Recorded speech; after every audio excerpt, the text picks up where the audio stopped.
Good afternoon for everyone.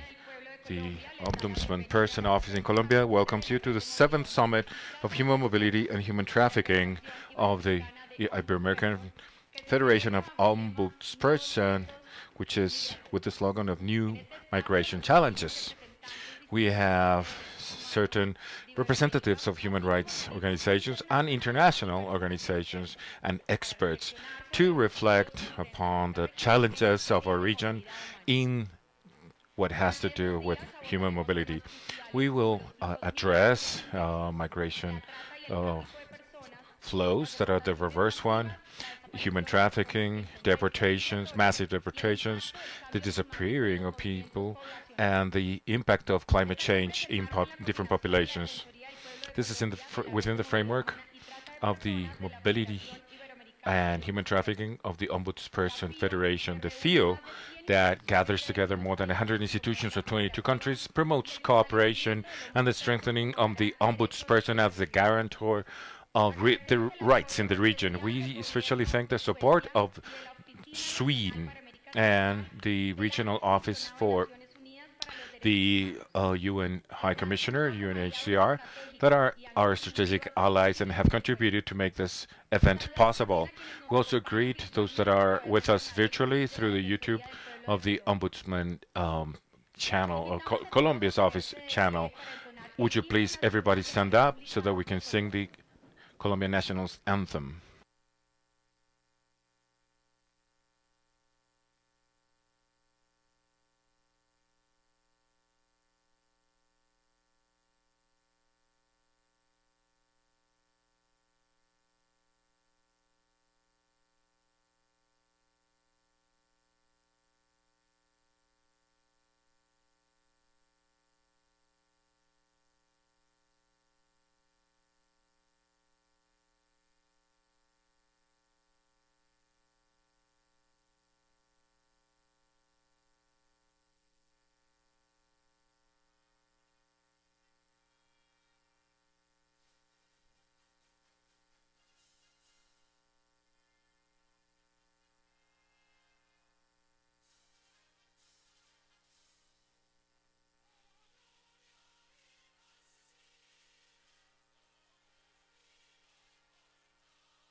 You may sit down. So now we are now starting officially the interventions. To open this summit, we invite Iris Marin Ortiz, the coordinator of the Mobility Human Trafficking Network and the Ombudswoman of Colombia.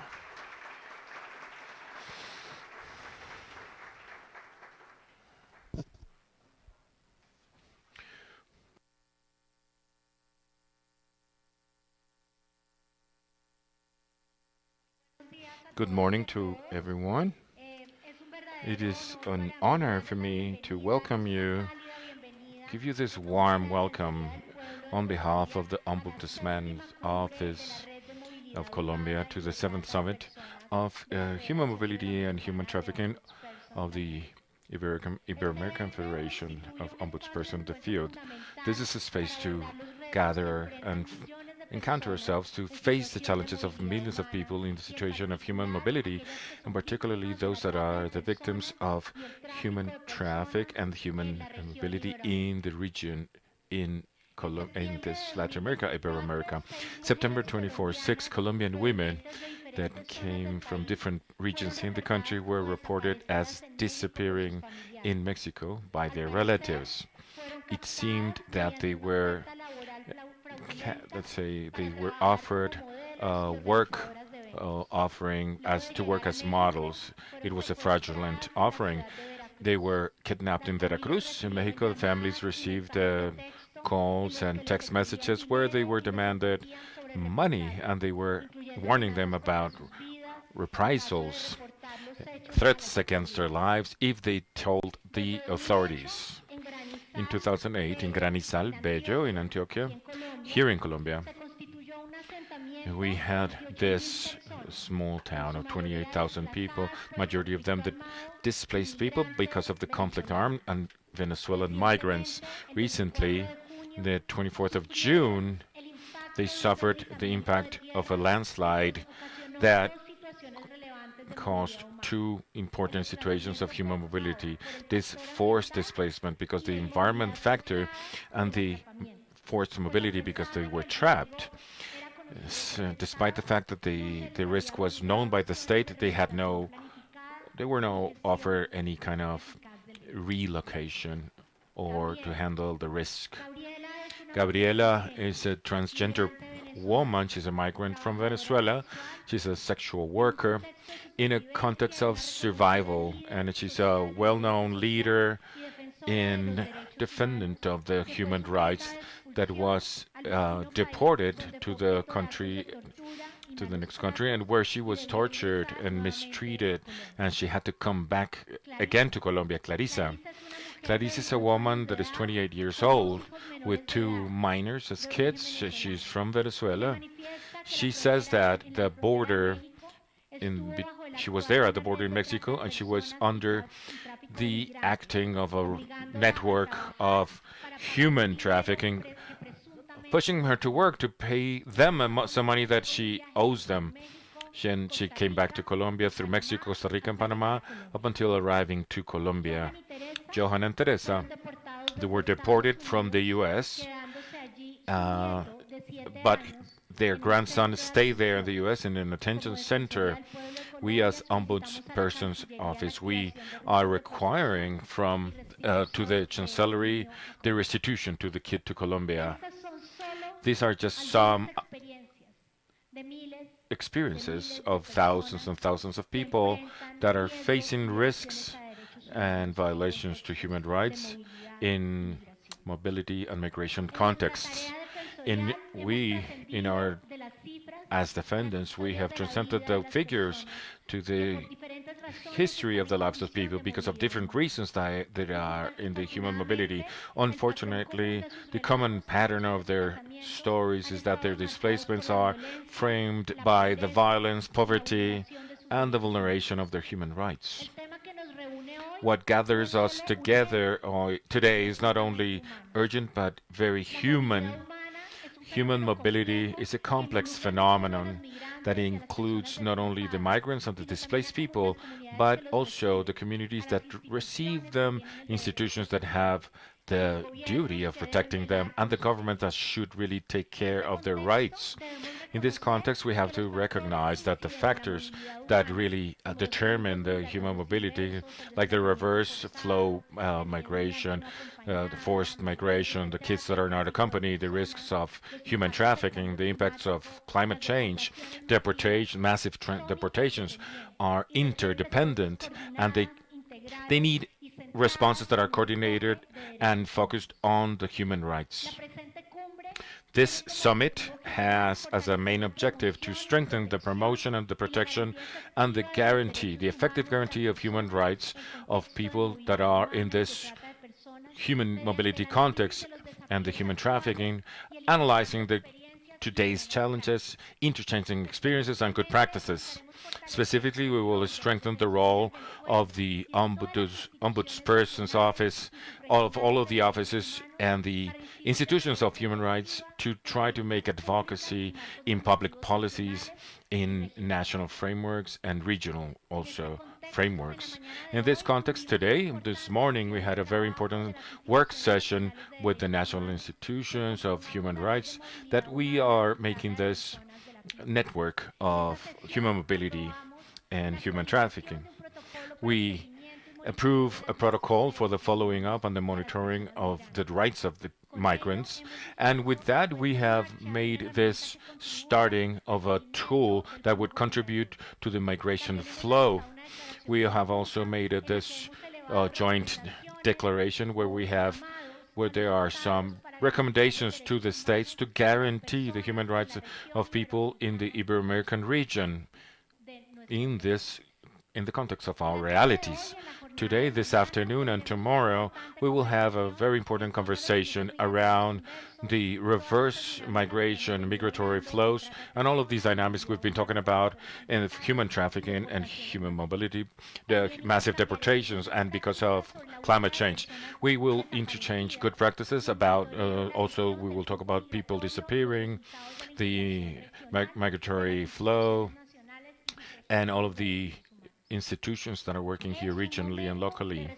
This is a moment of collective responsibility. We cannot forget that the migrants and the displaced people are subject to their human rights, and our actions should be always directed to guarantee a dignified life without exploitation and discrimination. Women, children, boys, girls, adolescents, LGBTQ plus people, people that have disabilities, indigenous people or Afro-descendants communities leave the human mobility in a higher risk conditions. They live this human mobility. That's why we have this joint commitment to know these affectations and make them make them different, to have a response that is comprehensive, that would allow us to overcome them. We trust that this summit is going to be a very important point in the protection of the human rights of all of the people that are in the mobility situation and human trafficking.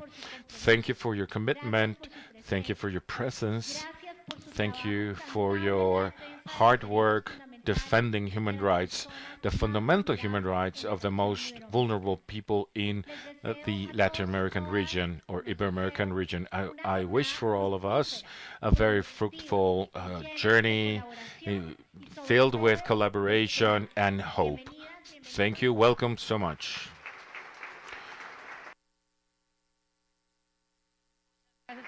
Thank you so much for your intervention, Doctor.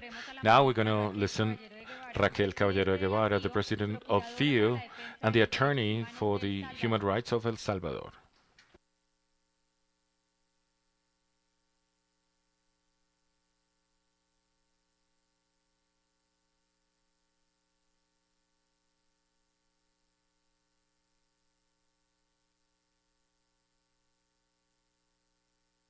Good afternoon to all of you.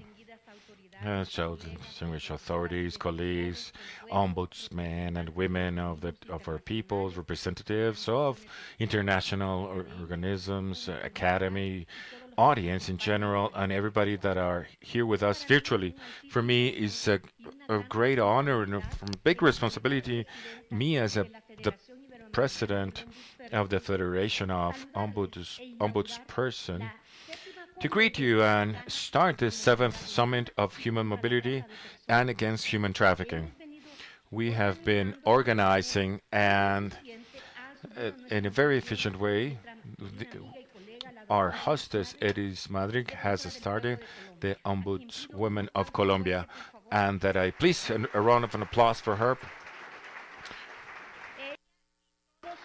She and all of her team take all the credits for this journey we have started this morning. You know that we are celebrating 30 years of the field. It was created in Cartagena 30 years ago exactly. And in the framework of this anniversary, we're developing this Summit of Human Mobility.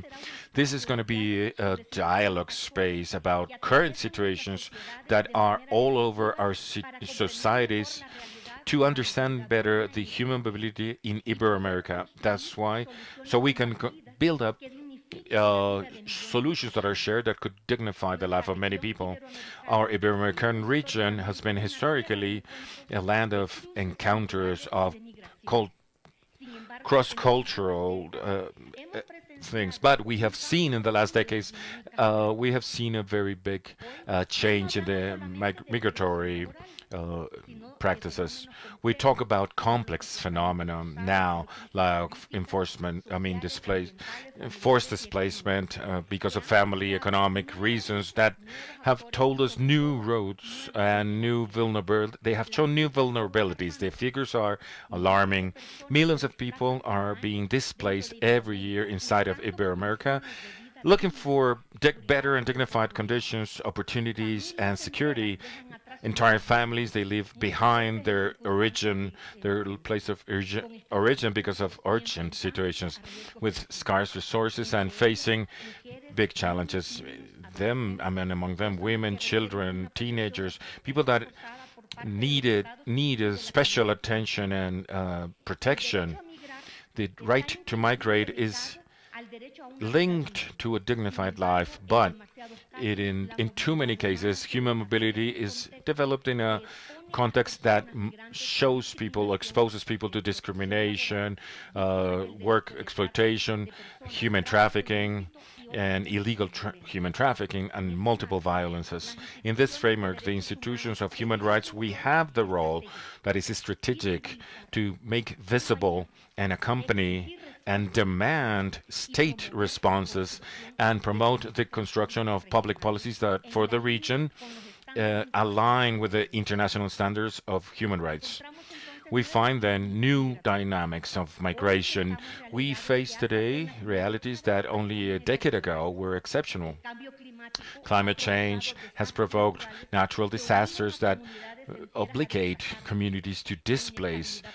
Political instability, social conflicts generate flows of people that look for refuge in neighboring countries, and the inequality in terms of economy moves migration internal and external in very precarious conditions and high vulnerability to.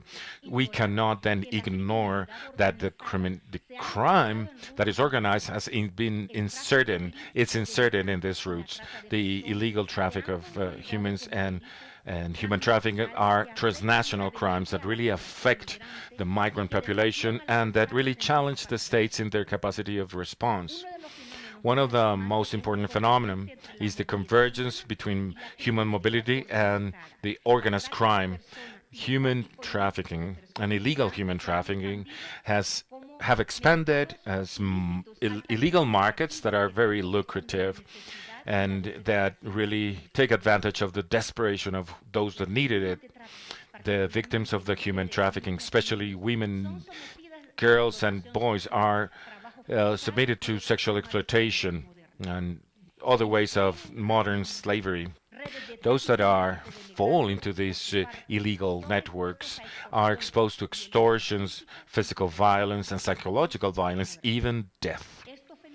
This phenomena really demand comprehensive integral responses, coordinated and transnational, to face criminal networks that act in different territories. International cooperation is imperative, but it is also the guarantee that every action in what has to do with security would be within the respect to the human rights. In regards to this, we can see the advancements in some countries in Latin America, Iberoamerica, but we have still yet a lot to do. This norms framework have to be updated, and according to the new modern instruments of human rights, they should give the coordination between the states and allocate the funding to implement mechanisms of protection, internationally speaking. At the UN, there's a revision of the international treaties, and for those who require the refuge status. I have had the opportunity of participating in the part in the formation of these pacts, this world pacts, and we have done it so in the second pact for migration that is safe, secure, and regular, promoted by the United Nations in Chile. I was lucky to share with the committee of the deputy president over there. But now this meeting let us think about the role of the institutions of human rights in Iberoamerica. We, the members of the Ombudsperson Federation, and in the network, the Ibero-American Human Trafficking Federation, is it that we should do? The human rights institutions and the ombudsperson's offices, we have the mandate of being the voice of those who many times are not listened to. In the migratory context, this means listen in an active way. It means to accompany people in their transit, in their migration, document their realities, denounce abuses, and propose public policies that would give dignity to these people and activate the states so that they respond to these realities, migration realities.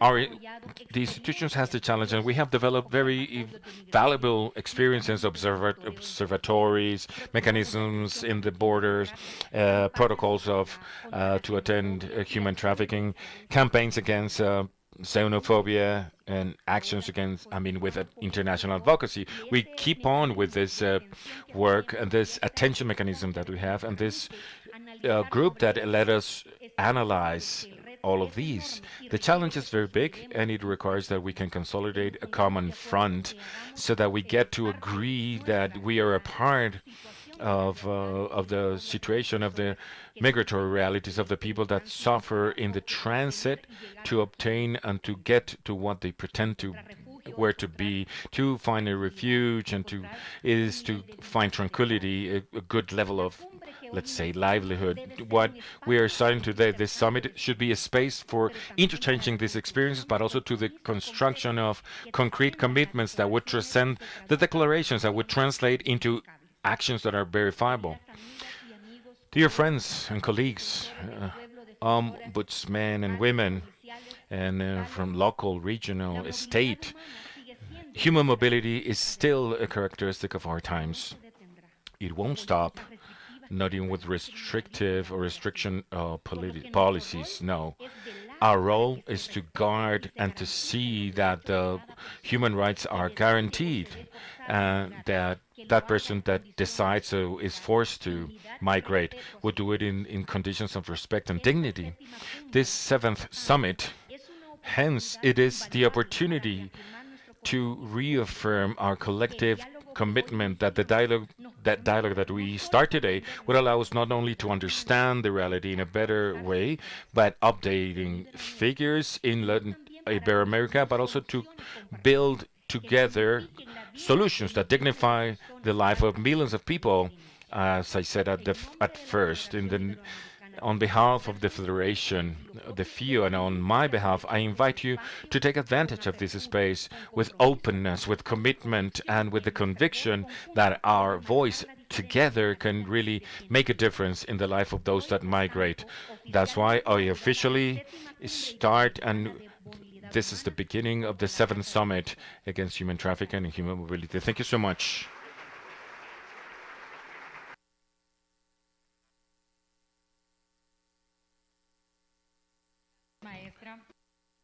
Thank you so much, Master.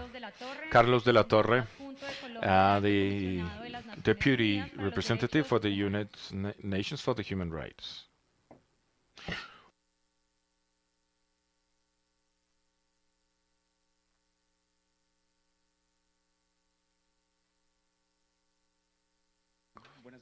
Good afternoon to everyone.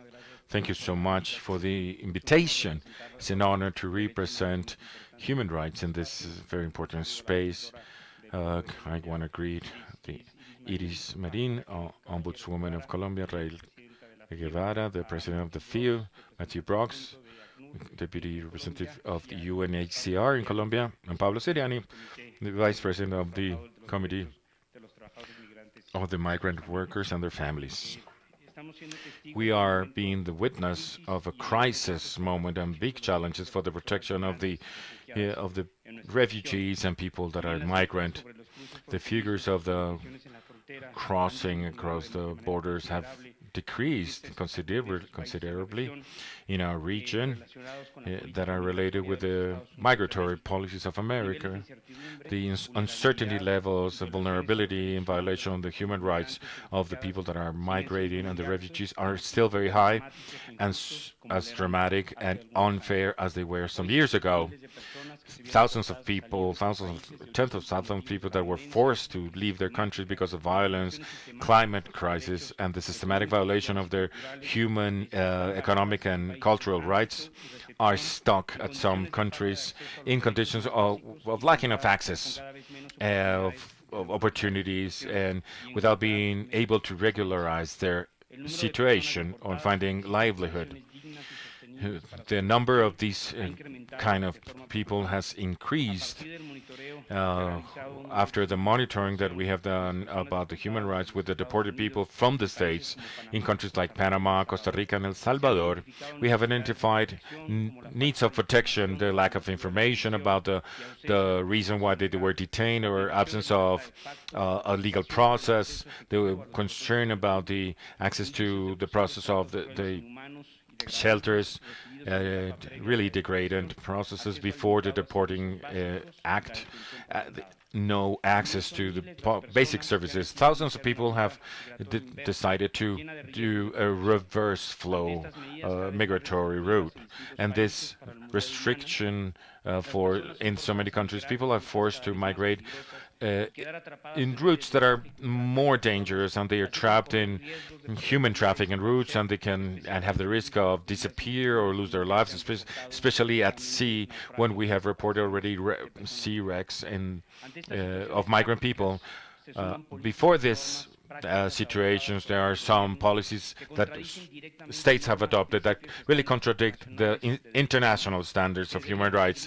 That should really serve from the fundamentals to the region, especially the principle of no devolution, and because of the risk of torture, the prohibition of massive deportation without individual analysis, the prohibition of the detention of boys and girls, the family unit, the duty to protect a human because of there's a risk of that goes against the integrity of women, that the conflict groups generate the access to the exile and others. The practices in the region are each time further away from a world pact for regulated migration like that was in the 10th of December, and the rights of the human workers, among other instruments and standards that we have internationally. We are consolidating and generalizing in a terrible way some we a feeling of not caring about the principles and the laws that could really produce even more danger to the people that migrate.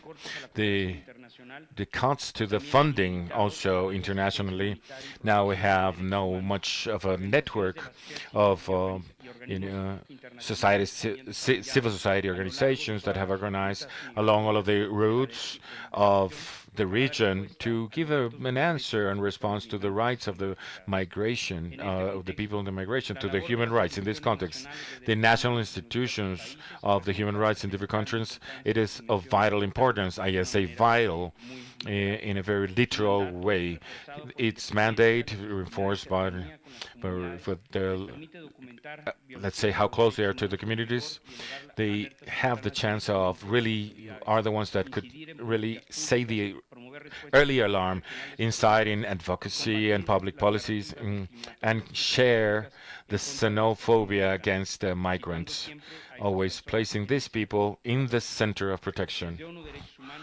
from the UN and the human rights with several projects we have in our regional office and in our country offices. We have been working to really encourage this protection of the people in mobility. I want to highlight just one example because of time, which is the alliance that we have consolidated from our office in Central America with the with the Ombudsman of Office in Panama and Colombia that has translated in cooperation, monitoring together in the border, and in strengthening their capacity to document and make visible the conditions that the migrants have. Now, on Friday, we will present a report which is the result of this alliance. And together with our early alerts, we have contributed to a more articulate response in terms of the human rights of people in human mobility. We celebrate the celebration of this summit, recognize the strategic importance as the RINCA and the FIO, and we also want to say that we're disposed to continue working for this, for the authorities, the civil society, communities, the migrants, and the victims, and the human agencies of the United Nations to monitor and to make visible the situation that the people are living in our region. Thank you so much.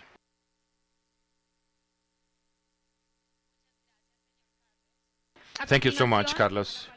Now, Mr. Matthew Brook, the Deputy Representative of UNHCR in Colombia.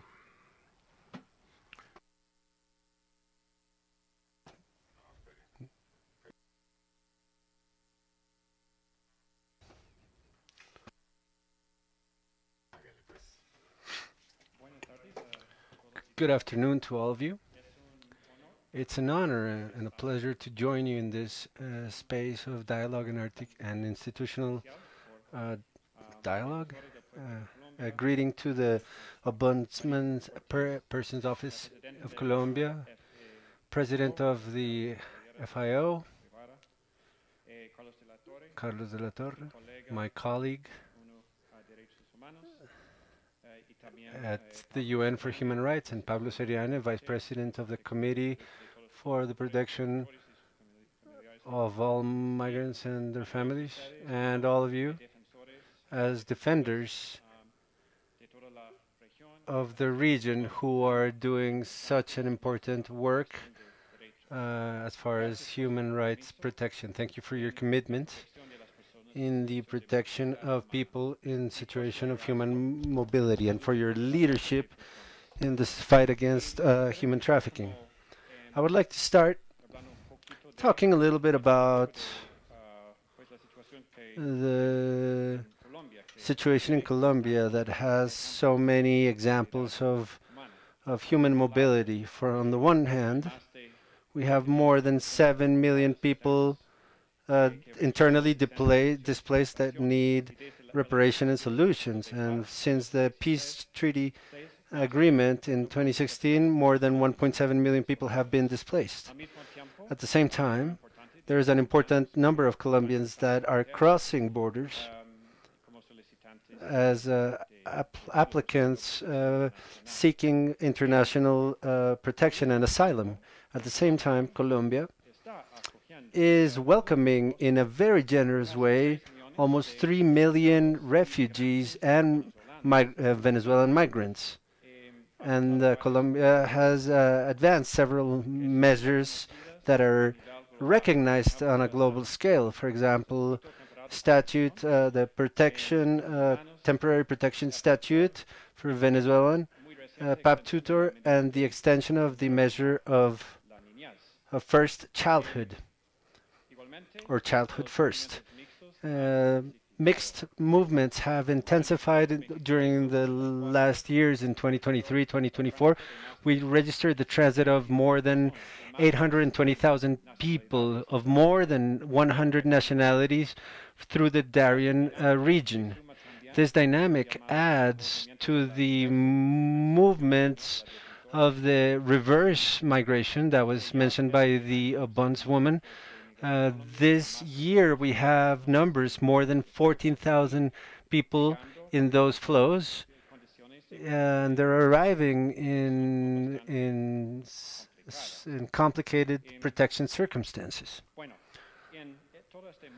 This whole framework, the human trafficking appears as one of the largest and most grave threats in human mobility, especially for women and girls that are refugees in border zones and people in mixed movements. There are several numbers in terms of official numbers, but we know that also know that official numbers are only a fraction of the real problem because because the numbers are not are under-registered because of weaknesses that exist in many cases. So from the UNHCR, we highlight the need to strengthen parts of the state to respond to this problem, always focused on human rights, victims, and survivors. Some important key points that we need to prioritize is like access to the mechanism for protection of human trafficking, also with disaggregated data, promote lifestyles that are sustainable for refugee women as prevention methods, and guarantee sustainability in cases of refuge as an important element. In this sense, the work of the network of human mobility of the FIO is fundamental, and this space is as well. The ability to be able to identify changes in migratory dynamics allows national and human rights institutions activate methods of protection and the identification of people that need this protection, encouraging answers with a focus of human rights and a differential one. Countries have showed capacity of adaptation with the constant changes that have occurred in mobility. I would like to thank especially the work of the Ombudsperson's Office work in Colombia, recognize the Ombudswoman's work in the FIO, and reiterate UNHCR's commitment to strengthen the response mechanisms facing risks and internal displacement, looking for long-term solutions. I want to highlight the role that this network can have in the implementation plan in Chile. As a platform, as a strategic platform to advance the protection of people in human mobility and victims of human trafficking in their region. Once again, thank you and good luck with all of the discussions over the next couple of days.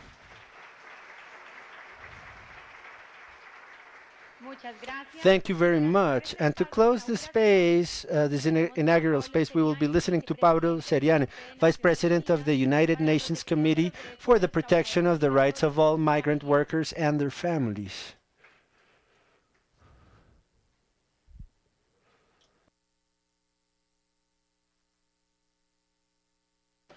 Good afternoon to all of you. First of all, I want to share that it's a pleasure for me to be here and thank FIO as well as the Ombudsperson's Office of Colombia for the invitation, because for us, the organizations of the UN treaties, the institutions of human rights are key player, and we've been working with for several years. As it was mentioned in our region, we're living or we're going through a particular phase that is marked by tendencies that are quantitative and qualitative that are unheard of in human mobility. We talk about multidirectionality in migratory flow, the change of the profile in several countries that some years ago they were expelling migrants, or they would we're facing some particular challenges in this subject, and this challenge is happening in a context in which year after year, and this is a global problematic through which the region is not exempt from, the field of migrations is more and more a lab in which we're experiencing the emptiness of the pillar of state of right, the non-application of basic rules of the system of the basic human rights that started being implemented since the Second World War, and then basic principles of democratic principles and the government, like the addition of powers, that migratory field where this deterioration of many of the things that have been built over the last few decades is being deteriorated year after year. And this is marked clearly in several matters in which I will not go into detail. First of all, the narrative of how a structural and multidimensional phenomenon such as migration is seen, biased, plagued with false representations and false statistics and construction of stories that generate hate within our communities and division in our communities, but they inform policies, they inform new laws, decisions in concrete cases, procedures, etc., as I was mentioning, deteriorate the pillars. Xenophobia is a pandemic that we need to face urgently and address it urgently if we want to have results over the next decades and for the next generations. Equality of rights, the pillar of right equality in the migratory field is also a challenge in our region, a growing challenge. Policies that condition the exercise of basic rights like health, work, protection, to have requiring people to have a documentation, which has to do with that narrative that I was talking about and that I need to repeat. We are not discussing it, and it's okay that we don't discuss it. Like a person loses a right because they do a crime, but we do allow to have somebody who has an ID, even though both people are living in the same community. This generates even more problems to the structural problems that are already happening in our societies in terms of the inequality, racism, discrimination, instability, and a series of crises in forms of violence. So to that we add the inequality that these narratives are proposing that then inform policies. Procedures without due process, when guarantees are tools of the democratic system, tools of legitimization of the states. It's through guarantees of due processes, of transparent democratic processes, when people can defend their rights, when states are transparent, but they also legitimize the decisions that they take. But the migratory environment, we're seeing spaces of non-application of basic rules to access justice, etc. The criminalization of migration, the legitimization of detention, of depriving people of their freedom through weeks or months or years because of administrative matters. This is a backdraw. We're going back in several contexts. For example, in Europe, for centuries of construction, which we know today as the freedom to write. We also see the contribution of building more dangerous routes because the people that are having to escape our countries away from racism that characterize our societies have the fewer opportunities to have a visa elsewhere, and that's where the migratory routes appear, where thousands of people pass away, they're violated, they disappear, or they perish in the oceans even. In this context, the role of the Ombudsperson's Office and the national and international and local institutions are necessary to revert the regressive tendency that we've been witnessing for a few decades, to promote spaces of discussion and participation that are serious, genuine, and responsible. We're governing since tweets or from speculations in electoral debates, but we need to sit the people, the actors around the table, and that's where the Ombudsperson's Office may have a role to include people in society to have democratic debate about information, and the Ombudsperson's office can contribute to elaborate narratives that are true regarding migration and the benefits of migration in all the societies that they migrate to fight against discrimination, to revert migratory laws that are being adopted in several countries, to facilitate access to justice, protection of victims, generate mechanisms of coordination between states and the areas of the state. Many times, like a Ministry of Safety, when we're talking about multidimensional aspects, we need to have everybody looking at health, employment, uh, youth groups, women groups, uh, unions. These are the actors that should be around the table, and I think that for that, Ombudsperson's office may be a key player, not only as defender of rights, but as promoters of dialogue and common sense, so that the discussion, if whether a boy or a girl or a family has to uh, access to health, is not a migratory discussion. Is about a discussion of our society itself. We need to migrationalize our way of thinking. The discussions need to go to the field that they need to go to. So we need to be able to solve and guarantee the equality of rights, is work in matter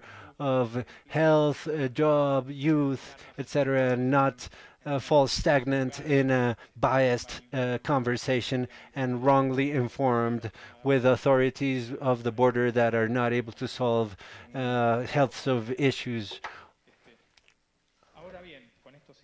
So with this, I close down. Our region over the past 25 years has many good practices. We've had different moments in which few migratory laws, asylum laws, youth laws, and many other laws or public policies have guaranteed rights. It's the region where literally and technically the right to migrate was born. It's the only region where countries recognize that migrate is a human right and that states need to guarantee it. This has many other examples. Unfortunately, today we're living even in countries that we've seen positive advancements. We're seeing uh, back draws, but we still have where to anchor ourselves, not only in the normative system, but the concrete policies that many of the states on many levels are able to apply. And that's where, with the Ombudsperson's office and the civil society and international organisms, where we can all come together and support each other to revert the tendency and face the challenges and give the focus that it needs. Thank you. Thank you very much.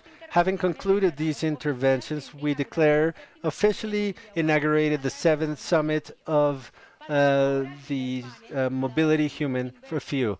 Next, we have reverse flows. Are reverse flows a temporary phenomenon? I'm going to name the folks who will be joining us during this panel. So please come up to the stage. Andres Sanchez Torin, representative of the UN Regional Office for Central American Office. Andrea Pokak, reporter on human mobility of Inter-American Commission on Human Rights. Ligia Bolivar, associate researcher for Human Rights Center of the Andres Bello Catholic University. Jonathan Santana, director of the International Relations of the Ombudsman's Office of Panama. Moderation of this panel is by David Martin Ramos of the Ombudsman's Office in Colombia.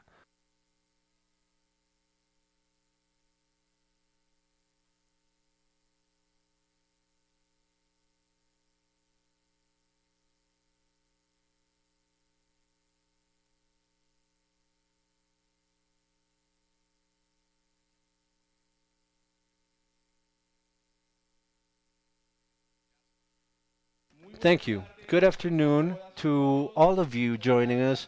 Thank you for being here in this seventh summit of mobility network of human mobility from the FIO. I just want to dynamize here. If we do an exchange, perhaps I would like to invite Ligia so that we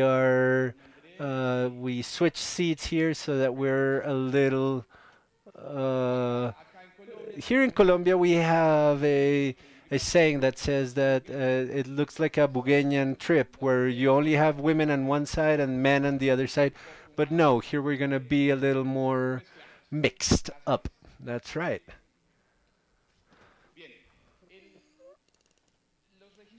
The records of follow-up and monitoring that the Ombudsman Person's Office of Colombia has give account of several variations in the dynamics of, of human mobility in the region. At least for last year, we recorded more than 500,000 people that were crossing, for example, through the Darien Pass in the border between Colombia and Panama. That, by the way, over the last few years, it was showing a significant rise of these flows, of these mobility flows of migrants, migrant people from the south of the continent, where, given their geographic location, Colombia, they would cross through the Darien Pass. And then through the regions of the Chocó and Antioquia region, and this whole journey that has been well documented.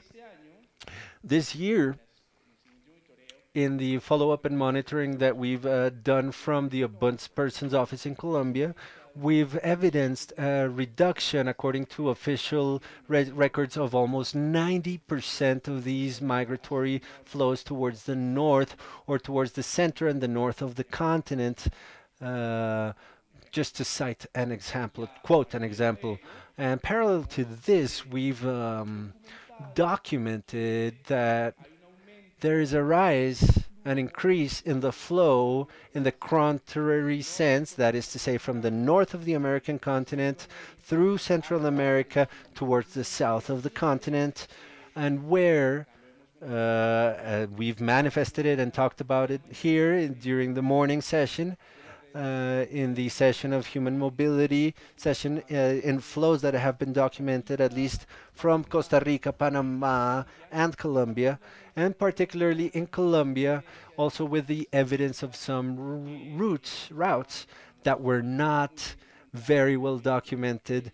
The return was also being done through the border of Panama, Colombian, in the Atlantic through the Darien Pass, but we've evidenced that this flow has new routes through the Pacific in the border between Panama and Colombia from Jaque through Valle Solano and Jurado in the department of Chocó.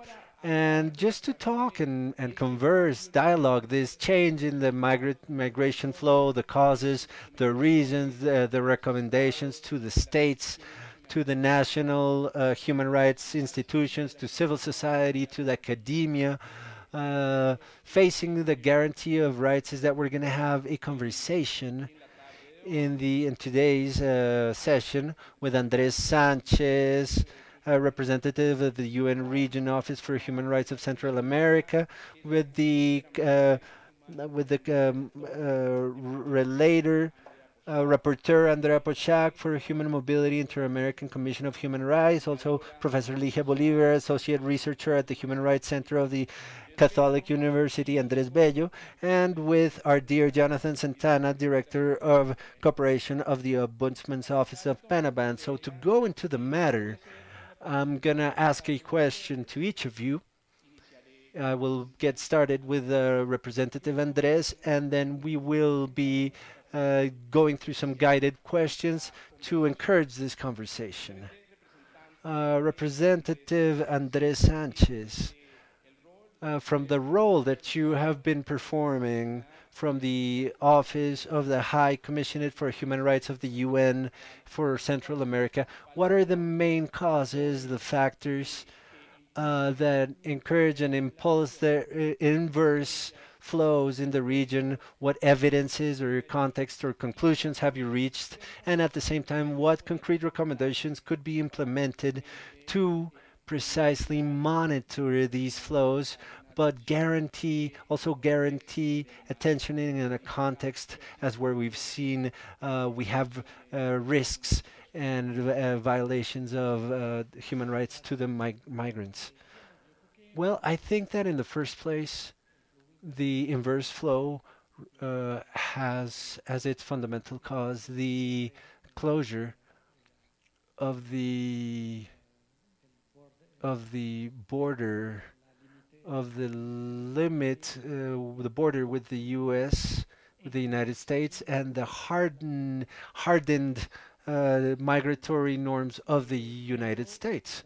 But fundamentally speaking, this is not the only factor, but there are other factors that have been generated throughout the migrational route from south to north, in which we don't find the conditions that were expected, for example, in terms of the necessary resources to move forward, in which we've generated situations of unsafety that are serious enough that make people to have to return.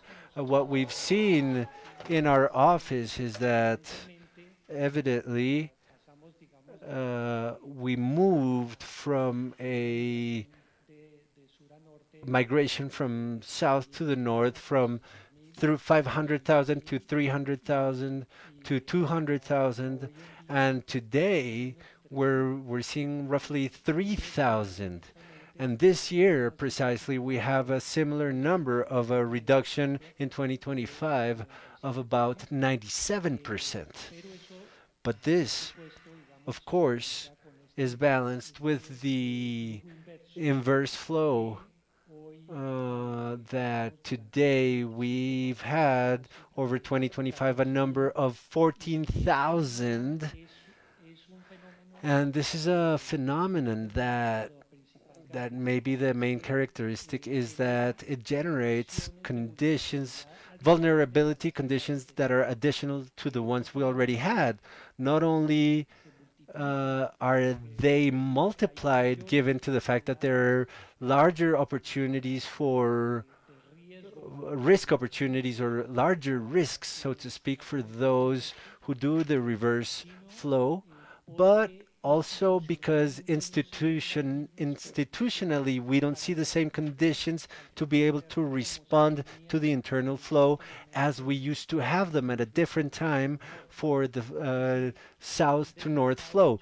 We've disassembled many times also due to the decisions per se of closing, shutting down certain resources for organizations that provide human help, and this has serious consequences.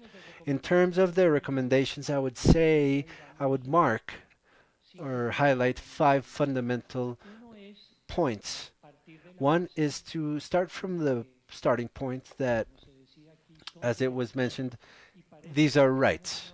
And it would seem as a truth, but it doesn't seem like today.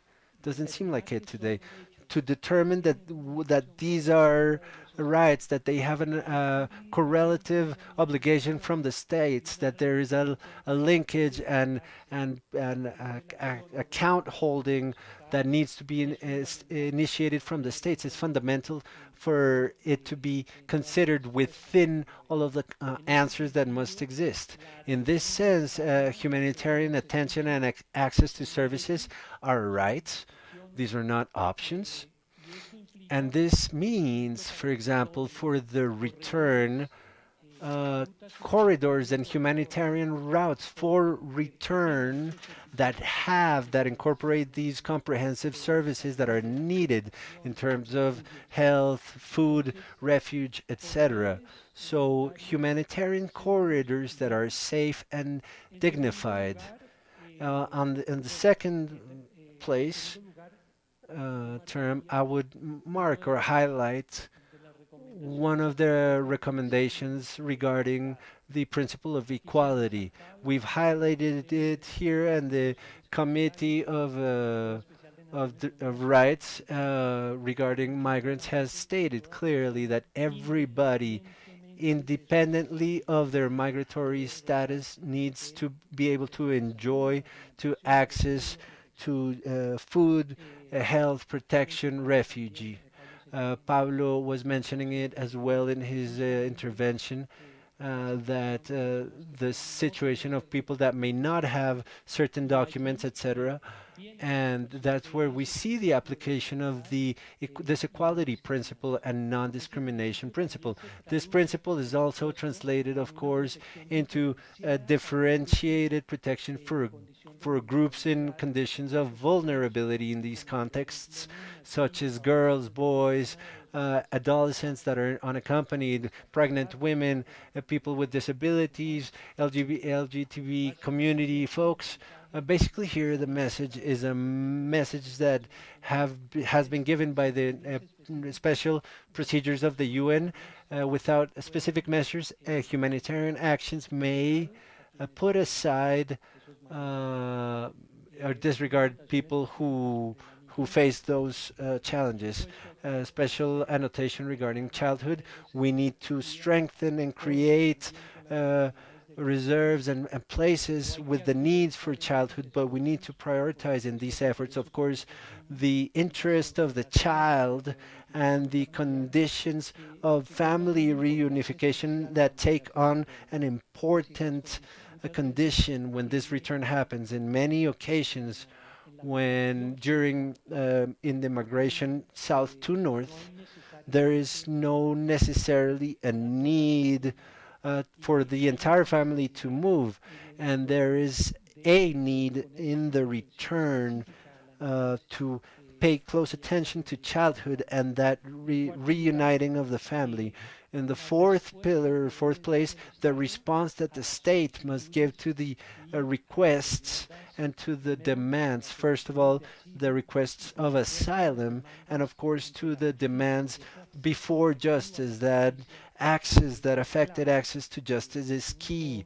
In the same manner, reporters have highlighted, reporters have talked about trafficking, migration, violations because of gender. They've tried to create safe and confidential mechanisms to denounce acts and that are accessible at borders and investigation of criminal networks and sanctions of those responsible. This also goes through institutions that are able to generate trust between the population that is returning. The population that is returning needs the adequate information in the appropriate way and at the right time to be able to have access to justice. And fifth, in order to conclude, I would say something that has been highlighted since the beginning of some of the presentations here is the regional cooperation. Definitely to address the subject of return and to look for respect and the guarantee of the rights of the people who are in this inverse flow. It is necessary to do a joint effort, not only to face challenges in a coordinated and efficient manner regarding human rights, but also to provide alternatives upon return.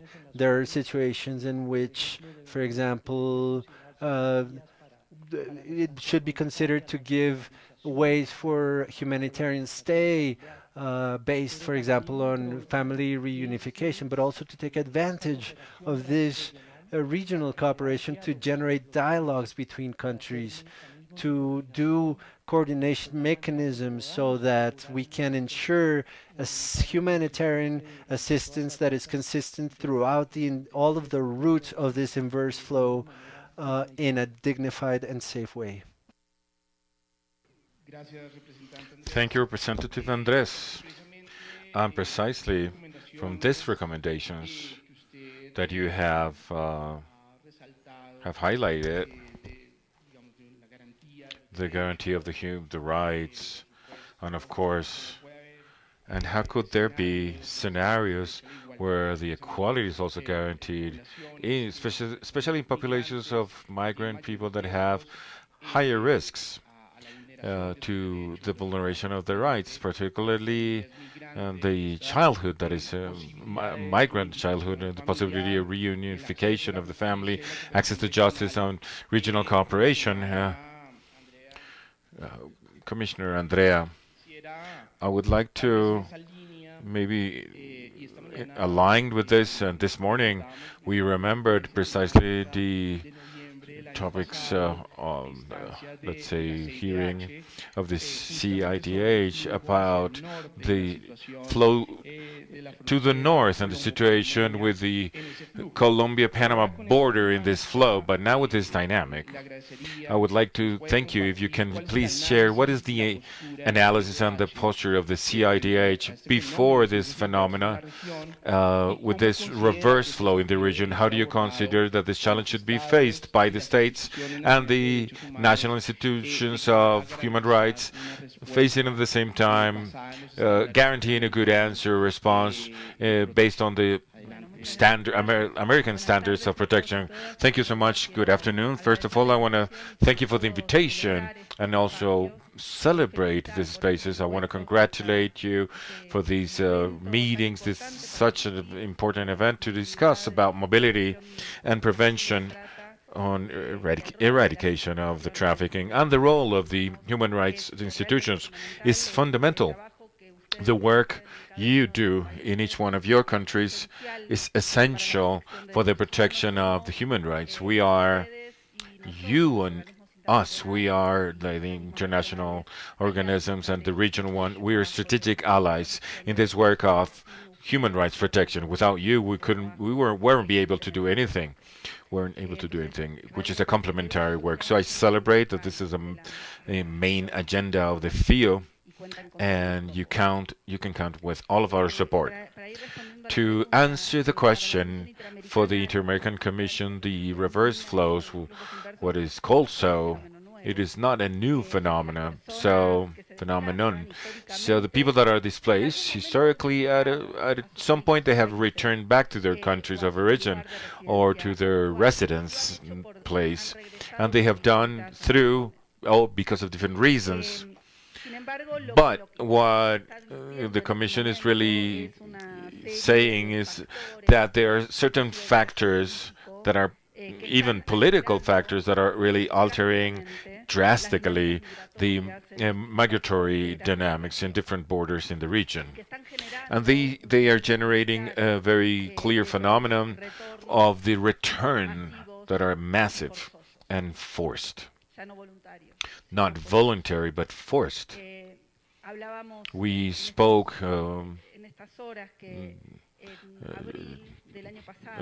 that in April of the year 2024, the Inter-American Commission did a visit to Colombia. All of us in the Commission came to Colombia, and we went those days to different places in the country. Me, as a rapporteur of mobility, I had to go to Necoclí and to see what was going on over there at the border in April 2024.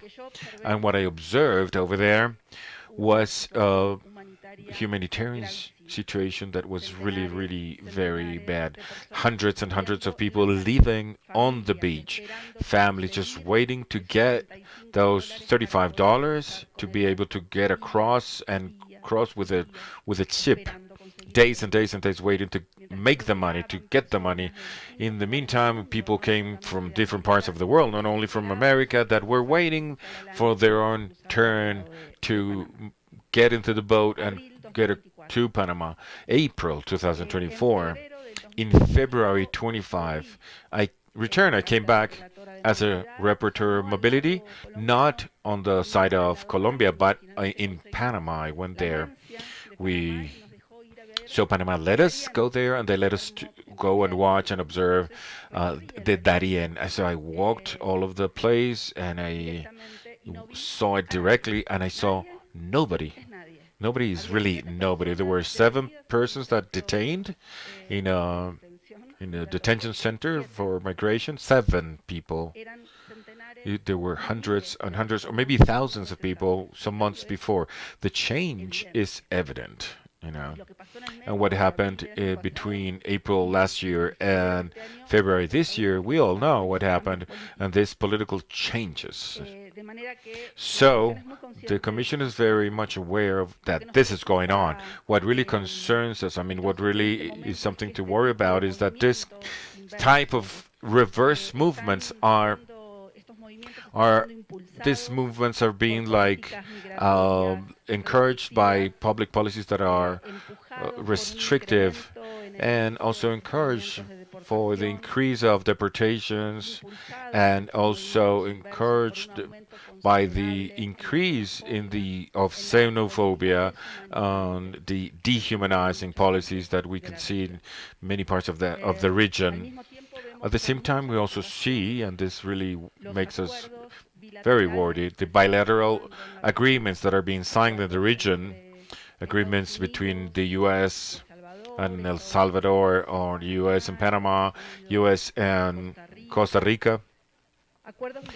This bilateral agreement subscribe to deport people of different nationalities to their own countries of origin or residence, or to third parties countries, third other countries, without clarity of the procedures that they apply, without guarantees of the due process, and without really reassuring or possible protection needs, internationally speaking. They are just deported, that are people that are refugees, people that are applying to be a refugee. They are returned back to countries, people that have the need of protection. These sort of measures are come together with externalization processes and militarization process of the borders. So the countries delegate in other countries their borders, the handling of their borders.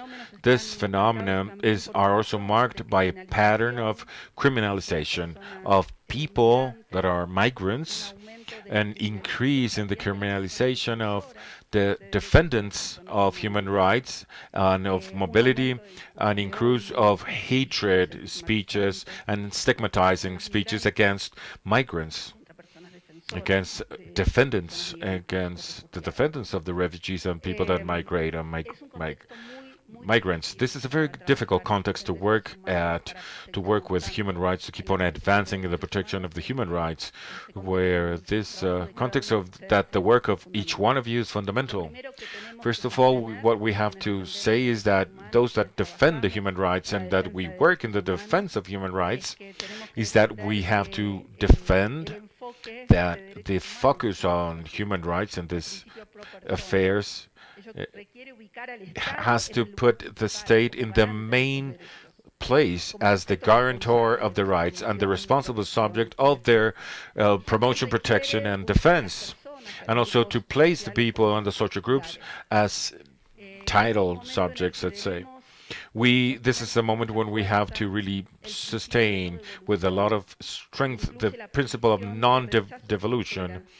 That includes the prohibition of the devolution, the indirect devolution, in regards to every person that is looking for an asylum, any other international protection.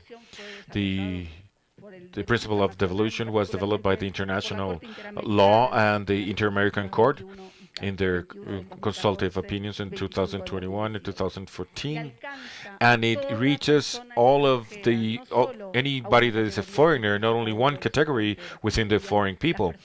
For example, people that are applying for a refuge or an asylum. It is not only fundamental for the asylum right, but the guarantor as human rights that are not derogable. It's a moment to sustain with a lot of strength that any procedure of deportation should be individualized and should be based on an analysis that is a specific case to case and with all the respect to the process. To facilitate, the Commission makes available a document for all of you that some years ago wrote about inter-American principles that are in the resolution for the year 2019, where the Commission incorporates in a very simple and practical way the standards of the due process applicable to the migratory processes. From this commission also, we are raising our voice to say that the deportations that are collective are forbidden within the inter-American framework of law. So one deportation, not because of the number of people that are being deported, but the absence of the analysis that is individual of the cases that are in that deportation. In relation to the bilateral agreements, the Commission says that the states that decide to deport or expulse people and those states that sign those treaties to receive those people, that they decide to receive them, both states, the one that is deporting and the one that is receiving, maintain their obligations in terms of human rights and their obligations derived from the treaties that were signed by those states in a sovereign manner. So the state that decides to deport keeps their responsibility to see if there are reasons that have been shown as enough reasons to believe that the deportation could really put in risk, direct or indirect, the devolution in chain or the violation of the human rights to life, freedom, integrity. And the state that decides to receive that person has to protect and guarantee their rights when that person is under their jurisdiction. We have seen that we have asked the country, what is going on with these people? And the country says, it's not my problem. Those people are not in my country anymore. It's not my responsibility. When we have asked the country that received what happened to these countries, it's not my problem, they say too. It's not my responsibility. It's the countries that really sent these people to my country. There's no bilateral agreement or multilateral agreement about deportation or movement and exempts any kind of countries to justify this and these actions. That's why, and just to finish here, I want to repeat the commitment of the Commission to make yourselves available for all of you, for institutions to work together so that what can we do together to face this situation that we're going through? We're going through a regional context that is really very delicate. The people needs us. They need us in an articulated way, trained too. That's why these events are so important. They need us with a lot of strength to defend together human rights. Thank you so much.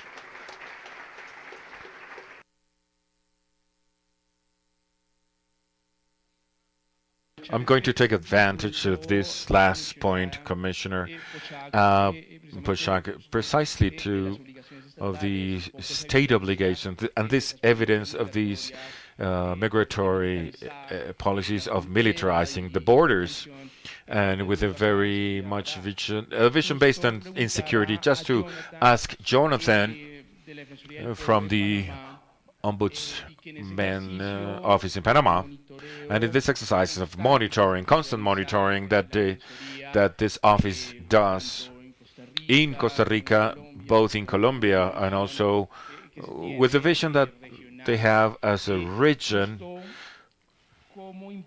how do these migratory policies impact the militarization of the borders and the criminalization of the people that are the migrants in these reverse flows? Jonathan, thank you so much. First of all, I want to just greet, first of all, from the Dr. Leblanc Gonzalez, the Ombudsman of Panama, and we are thanking the Ombuds office here because of the invitation to participate in such an event.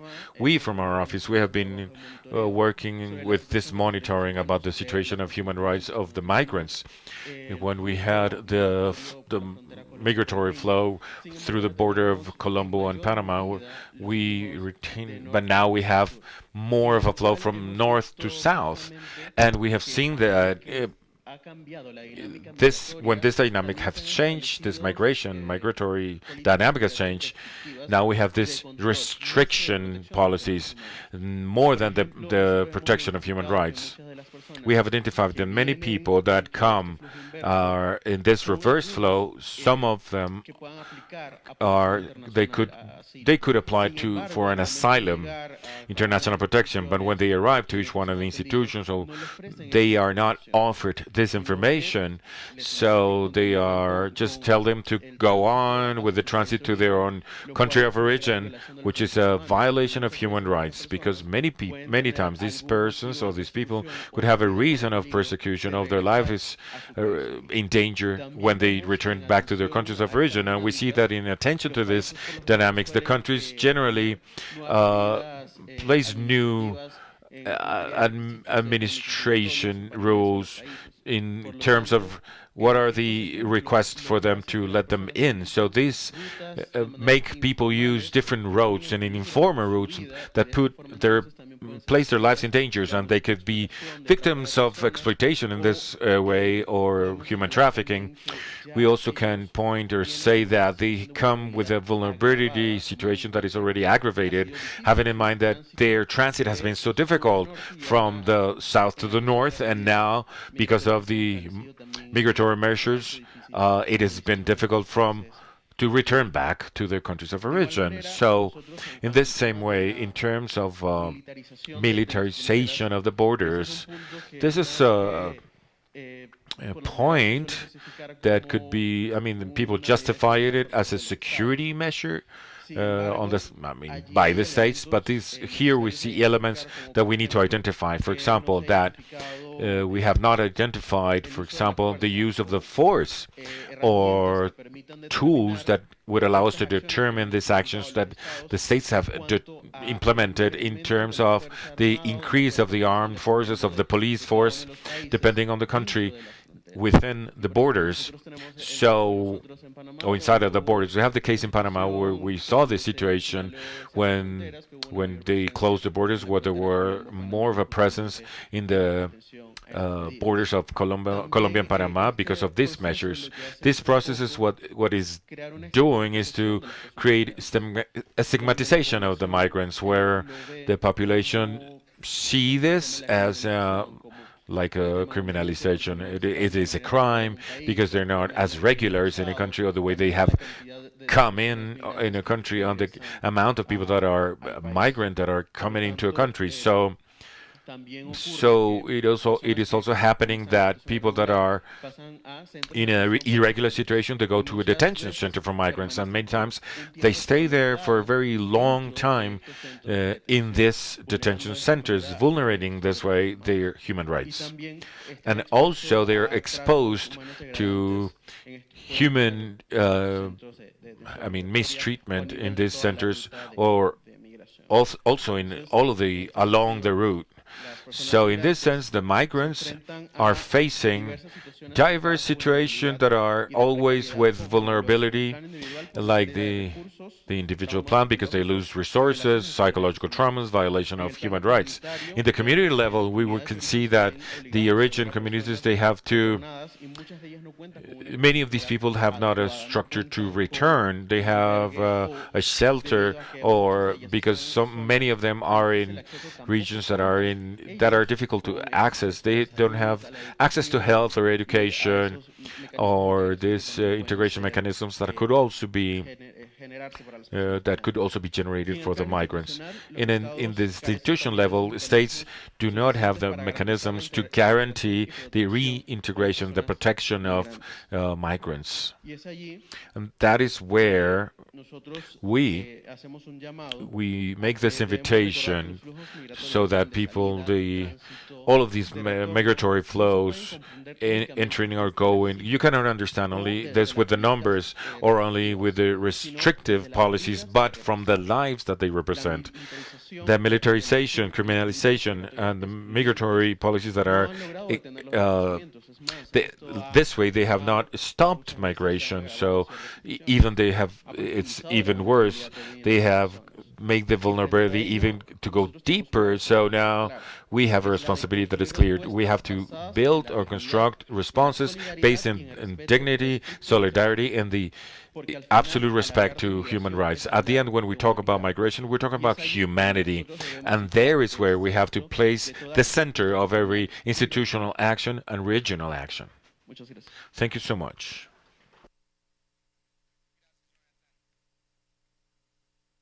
Thank you, Jonathan. And now we just arrived to a question for Ligia.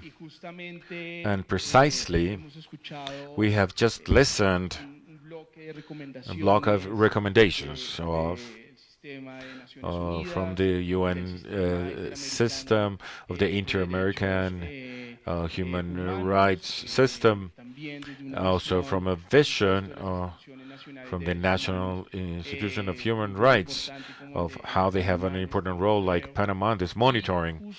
And precisely from the academy, Ligia, from the civil society, that is always we're always encouraging you to keep the interest and the critical perspective, but also the possibility, the creative possibilities and the innovation to really assume the problems. I would like then, Ligia, to ask you, what is the role that the civil society, the academy have, migrants also, in this sort of dynamics that we have now in the region of reverse flows? And here, what measures should there be that are different that the states and the institutions of human rights should observe, should follow, so that they could really fill in the gap for these reverse flows? Ligia, welcome again.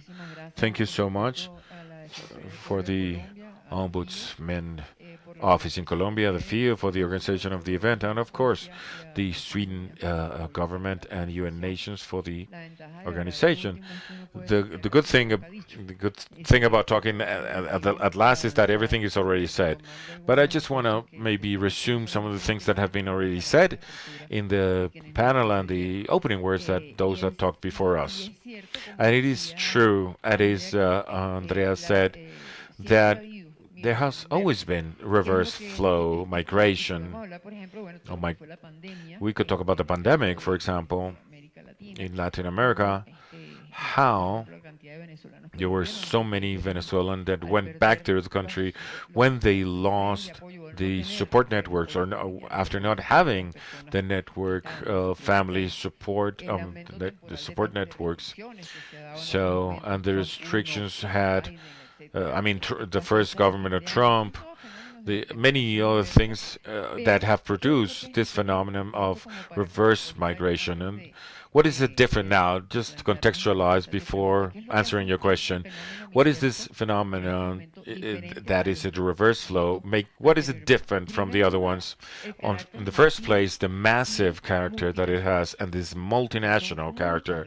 There are many nationalities that are involved from all of the continents. For example, to Panama, not only people from Latin America, people from Asia that really had a very dramatic situation. The new forms of externalization that have been mentioned, the fact that it is not a temporary thing, and here the question is important in the panel.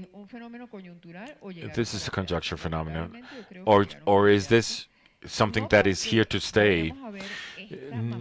Not that we will continue watching this massive flow, but the focus point of origin of this migration, that it is the US, not only has this deportation massive measures or policies, but there's a big change in what is the asylum system. Change of judges. The asylum judges are not from careers, it's an administrative system where, I'm sorry, but with the redundancy, the administration has the possibility to take out a judge that has a favorable record of of approval of applications of asylum and change it for other judge that has a record of 5%. This is happening. And what is happening is that the amount of people and the militarization, I mean, now we have new categories, not it's only Tren de Aragua, Mexican that rape children, or the Mexican that eat cats, but the children of the migrants are the ones that arrived and got married with American people. This an infinite list. So this makes this reverse migration to continue, and this is going to continue. It's not a temporary thing. And this is emphasizes with the multiplication of the speeches and the anti-migration policies in other countries. Like Pablo said, this is a pandemic. The xenophobia is a sort of a pandemic too. And we have, I mean, all of the demons have been released. And now nobody cares. They talk publicly with an anti-migration speech. They're not shy about talking about this, but the migrant is an enemy. That is what they say in the speech, not as a threat. No, it's an enemy. And so it's treated as an enemy. It's a militarization. And the language, and so it's like a war language that is used here. In this context, what can civil society do? The same question gives the answer: monitoring and accompanying. This is what we have always done within the civil society, and I'm sorry, but I'm gonna say this in a vulgar way, but you get tired of the official speeches like here that everybody says the civil society has a very important role, blah blah blah. Yes, it's true. It is. It does have a very important role, but never has an important role in the decision making. So this is one of the main problems we have. It's not what the civil society could do, but what is it in the states, in the public institutions, international organisms? What are they willing to let the civil society do, that the academy do? In this moment, the civil society is driven to minimum of protections, the protection. We're not thinking about giving them a better education to the kids that arrive or that go, that women after the 4th month of pregnancy could have. No, no, no.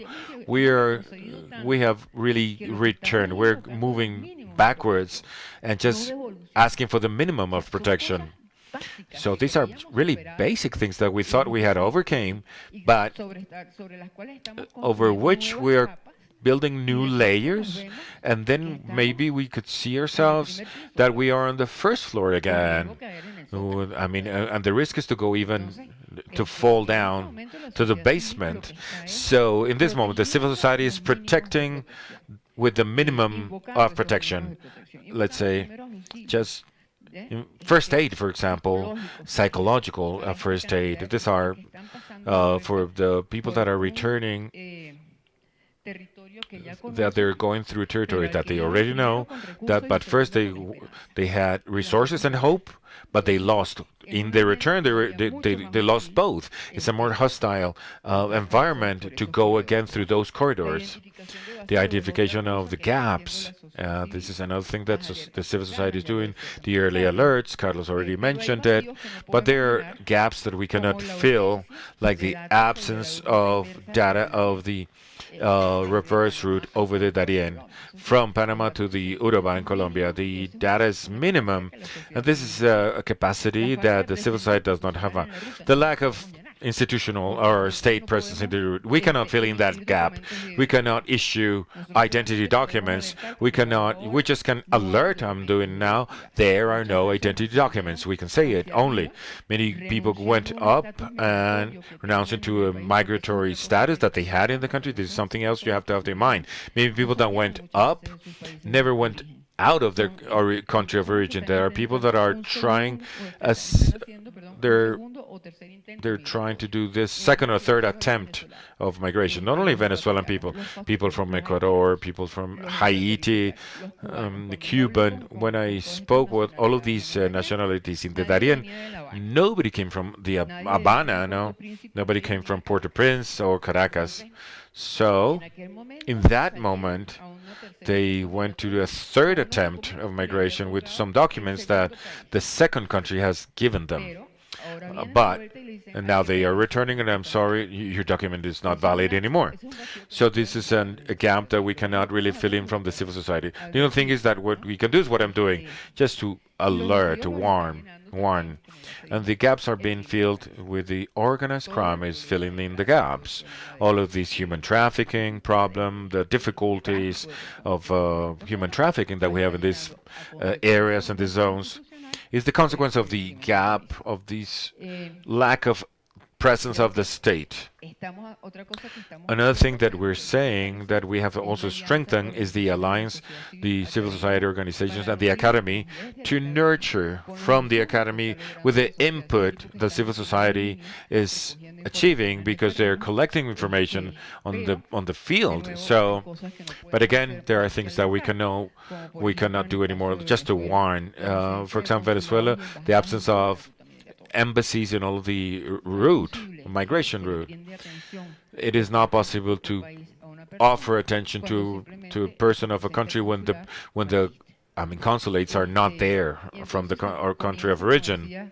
So as Andrea said, then everybody just says, no, it's not my responsibility. It's the responsibility of the one to send it. No, it's not mine because I sent it all to other place, and the responsibility is the one receiving, etc.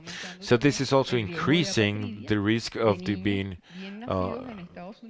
that let's say that children had to have been born in the U.S. or in the route. We can just make the alert, but the civil society we don't have the tool to eliminate that risk. We just can generate the alert. And the countries, transit countries on the north, are not prepared to become receptors of this new inverse flow. We can, yes, try to double down and multiply support for people who have been trapped en route, in the route, try to mitigate the situations of mending because he or she who goes to the US and risks to go through the Darien path, they do so burning ships in their country of origin, selling everything that they had left, the only things that they had left, and with that they went north. And when they went to north, they have absolutely nothing. So they become homeless, basically. So facing that, there's not a response. There's minimal attention by organizations and civil society, but it becomes like a roulette, right? Like one family, one person is in this place to welcome them for a moment, and then they move on to a new refuge, and then they go through all of the refuge. But there are other people who are also needing these refuges, and there's no support to be able to cover the needs of this migrant population. And something else that we need to do on the alert level, at least, is to promote a specialized attention, we've mentioned it, for vulnerable groups, boys, girls, teenagers, women that are pregnant, the elderly, or folks with illnesses that are transmissible and non-transmissible, the LGBTQ plus community, sex workers. There's a series of populations that are in a extreme vulnerable situation and that are not being tended to. And something else that we can do from civil society that's important that we're trying to do, but that's impossible to cover, is to provide information regarding the conditions of return to the country of origin, because a lot of people don't know where they're going to be arriving. Countries have changed from the moment when people left, and when they come back, what they find is not the country that they left behind. They also come back with this feeling of defeat, of failure, and that country of origin has changed completely from the country that they left behind. So it corresponds to us. We need to demand institutional response as far as presence, staff, officers, a quick parentheses. These are not my words, right? This is a result of a survey that I had to do because I didn't want to come here talking with my own words. This is the reflection of work on the field of people that are in Venezuela, that are receiving Venezuelans, Colombians who are receiving Colombians and Venezuelans, people who are in Panama receiving all of the nationalities. I talked with different colleagues from different places to try to come up with a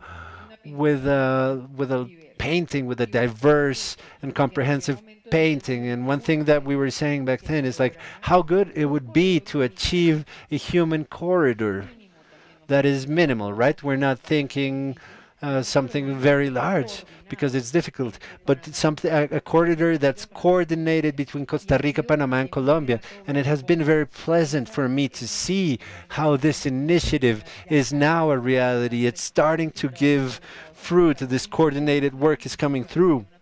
We're seeing it's necessary to have a coordinated presence between these three countries because we cannot carry on with this story that yeah, I received that person, but here she is the responsibility of the country that sent him or her. So we need to have coordination between the international of human rights organizations and institutions with the reverse migration process between these three countries. Find this to be absolutely necessary. And anything that we can do from civil society, where we're organizing ourselves in coordination, we're working jointly between the organizations that are present in different zones, well, this would be a more efficient formula to be able to face this phenomenon that is not circumstantial. And I will be closing with this. All of this happens in a panorama of incredible restriction of the international cooperation. So we are facing more needs and fewer resources to be able to respond. So what can we do? Well, we can call for the attention of the states, of the donors who we have still supporting us to make the best, most creative use of it. And that's why we need the ombudsperson's offices, academia, institutions, etc. It is necessary to look for work in alliances and partnerships because it's the only way with international organisms to face a situation that we cannot face by ourselves because resources are not being enough. Thank you very much. Thank you, Ligia. Thank you very much. We are going to have a few minutes because we have another panel coming up next. But I would like to, for each of you, maybe in 2 minutes, and maybe taking back on some of the initial words and the invitation of our woman from Colombia, Ismarin Ortiz, of a call to hope, right, in these policies and in the flows, and of everything that we've been listening to, the recommendations, Ibero-American standards, all the way from the High Commissioner's Office of Human Rights, who has done monitoring and has provided technical resources, has called for cooperation. Of course, these impacts that Jonathan was mentioning, and a little bit this invitation that Ligia was making of how from civil society and the academia we need to have incidence in the decision making and all of this in the search to have an idea that gives hope to migrants, that also invites states to guarantee the rights of migrant peoples and their flows. I would like to invite you to have a final reflection with a call to hope, so that in this summit and for the network of mobility, so that we all feel encouraged to look for practical themes, matters, affairs that we can continue to share. So we're going on the opposite way. So we'll start with Jonathan, Ligia, the commissioner, and Andres would close it up. Well, to conclude, I think that the tools, we already have the tools. We have technical assistance by the agencies of the UN. We have the Inter-American System of Human Rights, with which with which in each of our countries we have to do this incidence with the authorities to have this regional coordination to be able to guarantee comprehensive assistance of migrants who are coming with this in this inverse flow and that are in serious vulnerable situations. So for me, we need to start. That's our starting point, because we would only need to implement or strengthen the tools that we already have, and also the commitment that we have as national institutions of human rights. Thank you. Professor Ligia. Yes, I think that the defense of the minimum defense, if you want a hopeful closure, I would emphasize the need to build alliances and transnational work. I think that these are two key matters so that we can move forward. And something that I did not mention is that there is a relative visibility, because it's not complete relative, of what the expulsion of people means and inverse transit. There's visibility, but the situation of the people once they arrive into their country is totally invisible. We think that they're okay, but that's not the case. We think that they're okay, but I, who have had the opportunity to talk with several deportees from the U.S., to Secot and from Secot to Venezuela, I've seen, first of all, the traumas that were generated in Secot, which was a horrible situation. I regret that the president of FIO is not here, because I would have loved to share information with her, but I hope to find her later, maybe at some point in the meeting. But that invisibility of the people who are coming back to their countries of origin with terrible traumas, with the feeling of failure, with the loss of all of their goods to a country that sees them as foreign, is something that we also need to make more visible. Thank you, Legia. Commissioner. How difficult to have a hopeful message. I don't know if I have the creativity. Uh, yes, we're going through a very serious moment, and we have some tools that we didn't have 80 years ago. We have the human rights treaties, we have the protection institutions, we have the national and local institutions of human rights. This did not exist, and we have these links, these spaces to articulate. It's a moment to organize ourselves. I think that you have a fundamental role to fulfill. You're doing it in many. It's happening in many countries. More than ever, it's necessary for people to go out on the streets, leave your desks, that institutions leave their desks, that they go to the borders, that they go to places where freedom is being deprived, places where people are needing human right protection, the most vulnerable people, amongst the most vulnerable people. I think that the hopeful message I can leave is that we have you. You are here, your offices are here, your teams are here. And we didn't have that before, and that's what we need to take advantage of right now. Thank you. Thank you, Commissioner. Andres. Thank you. I think that definitely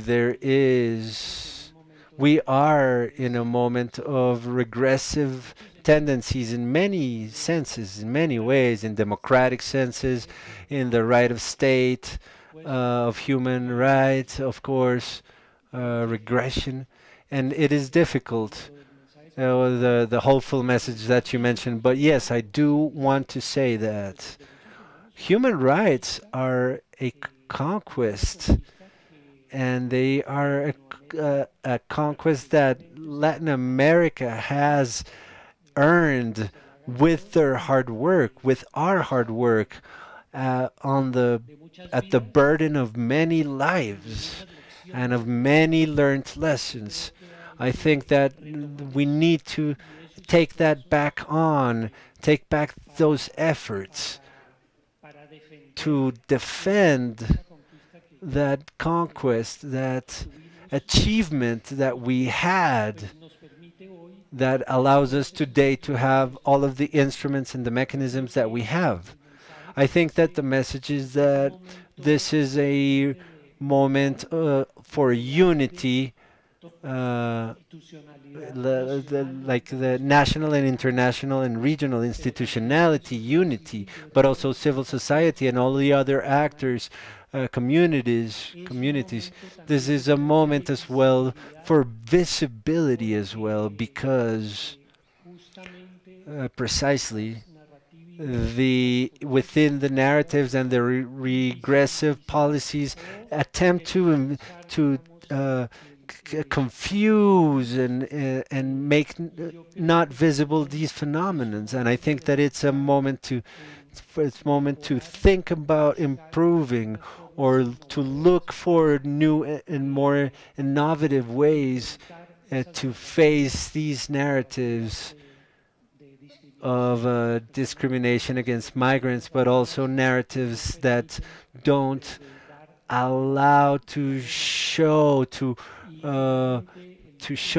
gravity of the situation. And maybe the last message would be that we are facing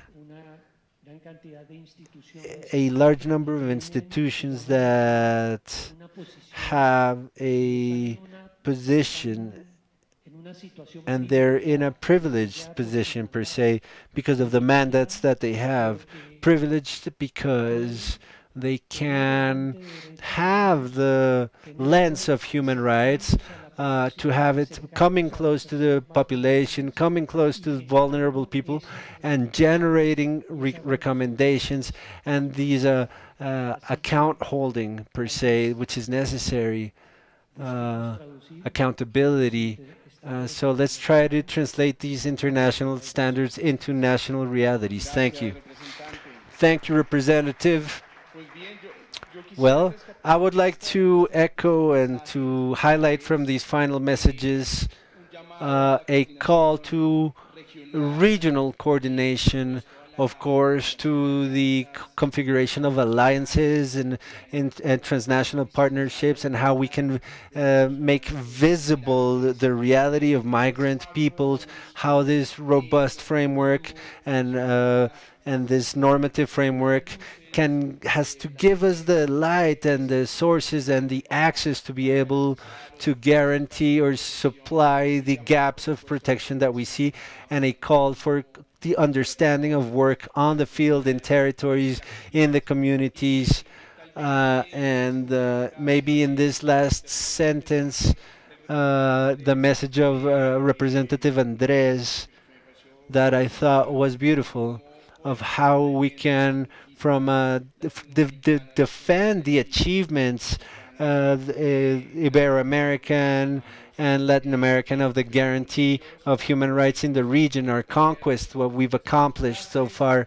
I think we can have these quick sentences. Thank you, Jonathan. Thanking Ligia. Thanking Commissioner Representative Andres. Thank you for your words, for your reflections, and all of you for paying attention and listening to us. Thank you once again. And we are coming up with the next panel up next. Thank you. Thank you very much. Could you please join us for the photograph of the panel? Protocol photograph of the panel. Thank you.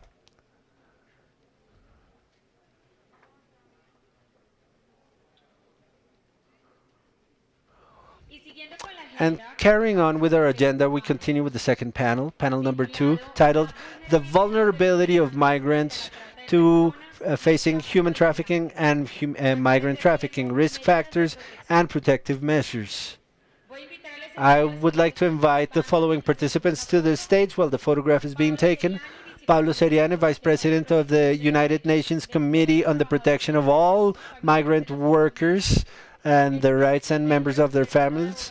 Stelcy Angers, Director of Lawyers Without Borders Canada, Colombia. Olivier Inisian, Regional Representative of the United Nations Office on Drugs and Crime for the Andean region and the Southern Cone. Andrea Bravo, President of the Marcela Loaiza Foundation. Alejandra Vera, Director of the Women Report and Move Corporation. Cesar Córdoba Laverde, Ombudsman of Ecuador. This is coordinated and moderated by Lisa Gomez Camargo, Delegate Ombudsman for Women's Rights and Gender Affairs of the Ombudsman's Office of Colombia. Please, you're welcome.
Okay, good afternoon for everybody here. Please, a special greeting. We had a difficult moment. We have 1 hour. Hopefully, we keep you active with this conversation. We also have a elegant panel right now, an incredible panel. Our objective is to be able to analyze and to address the main advancements and the challenges that states are facing regarding prevention and mitigation of slavery, as well as the role that the Colombian state must play, as well as the civil society to create the necessary conditions to deal with human trafficking. We also have, as you have witnessed, a very nourished panel and uh, uh, wonderful panel where we have different expertises and experiences to face and address this objective. And we hope with this conversation to achieve this dialogue. We want to thank those of you who are joining us. I'm going to introduce the profiles. We're going to be joined by Pablo Seriani, who we already met during the first intervention. Pablo is Vice President for the Committee of the Protection of Rights of All Migrant Workers and their Families of the United Nations. He's a lawyer from Buenos Aires University, a magister and studies. We're also joined by the Ombudsman of Ecuador, Cesar Córdoba Valverde. He is a doctor in jurisprudence of the Cuenca University, and currently he's doing his PhD in constitutional rights in the University of Buenos Aires. We are also joined by Stelcy Andrews. Stelcy is the director for Colombia of Lawyers Without Borders Canada. She's also a lawyer of the University of Sherbrooke, and she is director for Colombia of the non-NGO for Colombia, also Lawyers Without Borders. She entered the organization since 2015. We're also joined by Olivier Inizan. Olivier is regional representative of the United Nations Office on Drugs and Crime for the Andean region and the Southern Cone. He's licensed in political sciences and master in economy and law. We're also joined by two very special women that are part of the panel and that are going to be talking about their own experience in Colombia. Alejandra Vera, who's director of the corporation Women Report and Move, Alejandra is lawyer from the Simon Bolivar University, and she's a master in social sciences in National University of Rioja.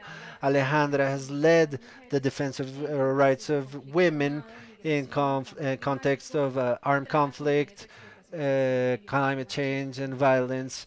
Men against women. And we're also joined by Andrea Bravo. She's a co founder of the Marcela Loaiza Foundation. She's a social communicator with a history that she started in 1999 when she started as producer for TV for Discovery Channel, Vimeo, Disney, amongst others. And she has her company right now with whom has worked with Walt Disney as an advisor for cultural advisement. She created the foundation to have a social prevention, attention to survivors, and research of flagellate of human trafficking and their vulneration of their rights. With this panel, we're going to get started this conversation. The first thing that I would like to tell you is that we're going to be very press conscious about time, so I'm gonna I make a little sign for you, signal for you to know that you have 2 minutes for closure. We're gonna have a question for each one of us, for each of you, initially, and then a question to close off. So I'm gonna give the floor to Pablo Seriana. Pablo, I would like to ask you for you to please make a short introduction about what is the situation of migrants regarding human trafficking and migrant traffic, and that you can tell us what actions must be implemented by the states, and that you can also make emphasis on the Colombian states and the Colombian state to identify and identify the risk of slavery that migrants are faced with. The reflections are based basically on the reality and the analysis that we see from the community. So every year after year, we analyze the situation of migrants in different countries of the regions, and basically to talk about the exploitation and to get to the last point, maybe with a focus of using a magnifying glass from general to more detailed answers, because these are processes and themes that are linked. When we talk about exploitation, about trafficking in domestic work, for example, or other aspects of economy of the destination countries where there are similar conditions to what we call contemporary ways of slavery or forced labor that are affect the migration population. We have to go a little bit back.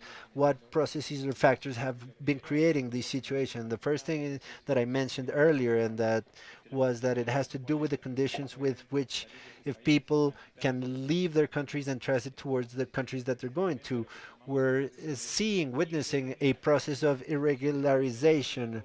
The use of migratory routes is not that are more dangerous, are not on the will of people, but on the contrary, is the effect of political decisions that are created facing a reality of a need of migration. That right to leave your country to ask for asylum, request asylum, which is your right, is very unequal.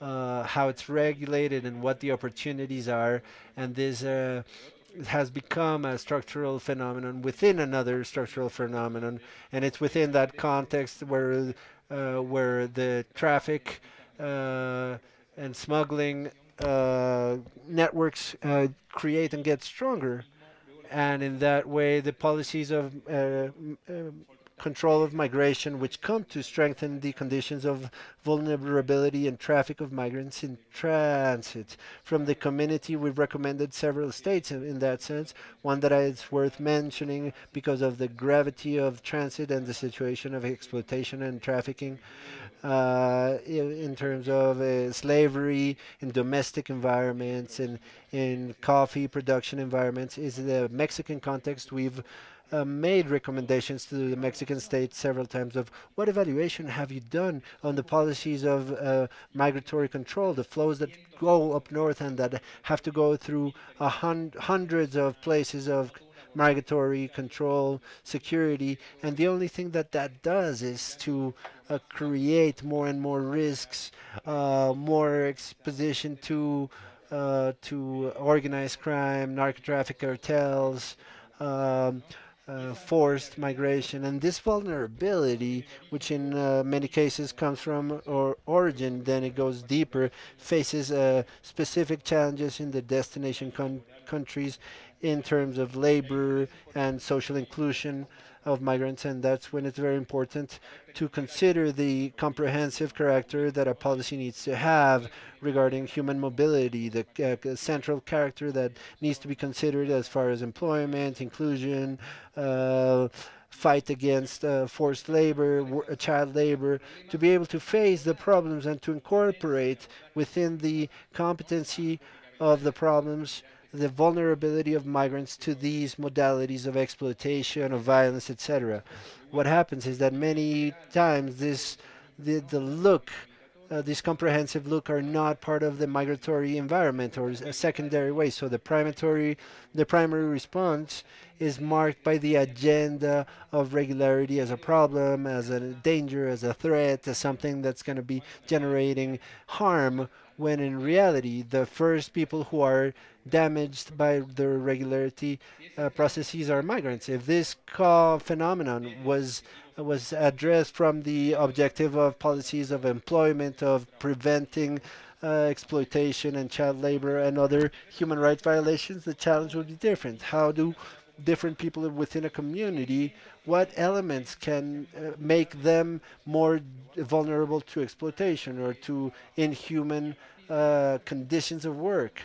So we look at the migratory uh, topics and what are the obstacles.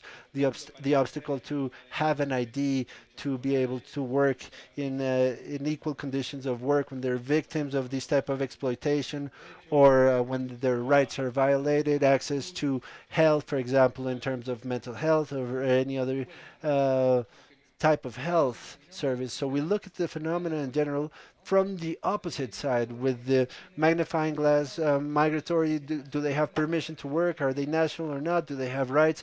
When we should be looking at like what is the objective of public policy as far as eradication of child labor, of slavery, contemporary slavery, etc., etc., inequality, gender inequality. This is a matter of work. This is a subject of gender, of work, of migration. Regularization is one of the tools to be able to facilitate for these people to not be exposed to complex situations that they may not fear going to justice and ask for the rights that they should be awarded with. So I think it's important in general because the deficiencies that are very present, not in all countries in the same manner, but in many countries, determine later not only a situation of right vulneration, but the difficulty of being able to exit that situation because the magnifying glass or the lens that we're looking at is makes it more difficult. So it's important to coordinate between sectors of the government, of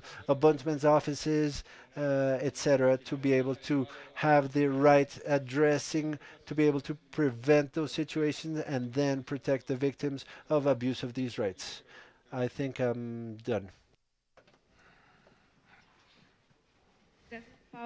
Thank you, Paolo, especially because this key point that you leave in the conversation, which is where to place the lens in the objective of complying with the public policies in a comprehensive manner to understand the human modality and how to put it or place it in the rights of the access of justice, work, gender focus, and not in the migratory status. With this, we want to give the floor to Olivier. Olivier, we would like to ask you from this important role of the UN Nations Office against drugs and crime, especially here in the south of Latin America, and what modalities have you identified that are not recognized by the states but that you are detecting, and which of these finalities have a risk in the region and for the Colombian state? Thank you for the invitation. First of all, our Office of UN against drugs and crime, the custody of the UN Nations against organized crime, and one of the protocols is precisely the one about human trafficking. So, in the context of this protocol about human trafficking, then we have some purposes or objectives, as a matter of fact, that are the most common that we find in a lot of national legislation, the ones about sexual exploitation, work exploitation, um, yeah, I mean organs extraction, all among other things.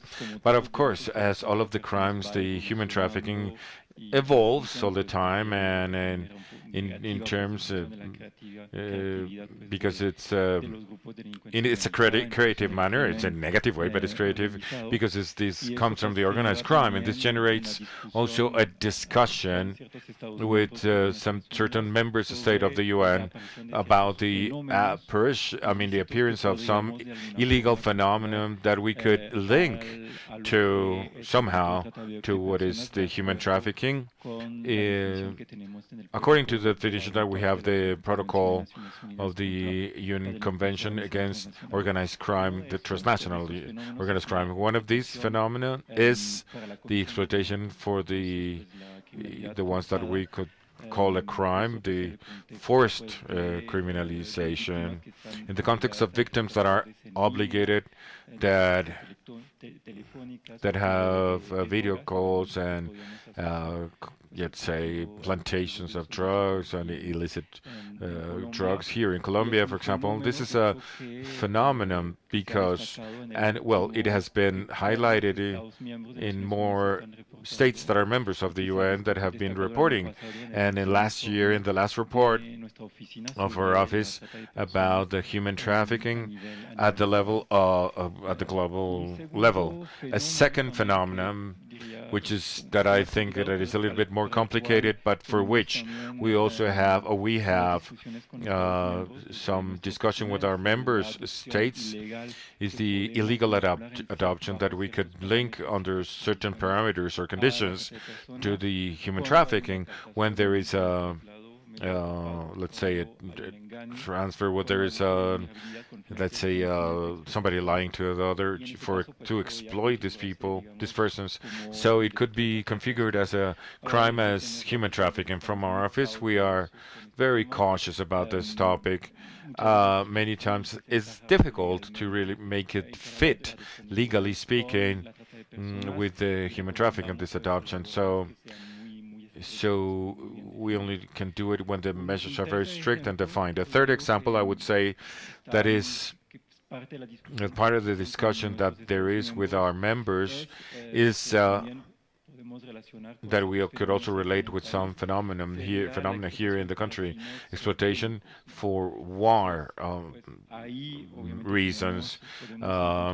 We can find the same phenomenon of, let's say, of capturing and the elements of deceiving people and coercion that are typical in this human trafficking, let's say, way. We could associate to certain phenomena that where the people could be victims of the migrants, especially at the border zones in the country. Now, I would say that what is fundamental for us is that when we speak about, in the case of Colombia,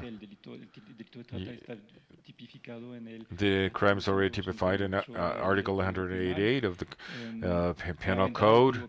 But what this code, this advantage is that it leaves open the objective or the purpose, which is let the evolution to be adapted in the crime of the human trafficking, and these are phenomena that is associated. So it gives certain flexibility to the prosecutors or to the judges.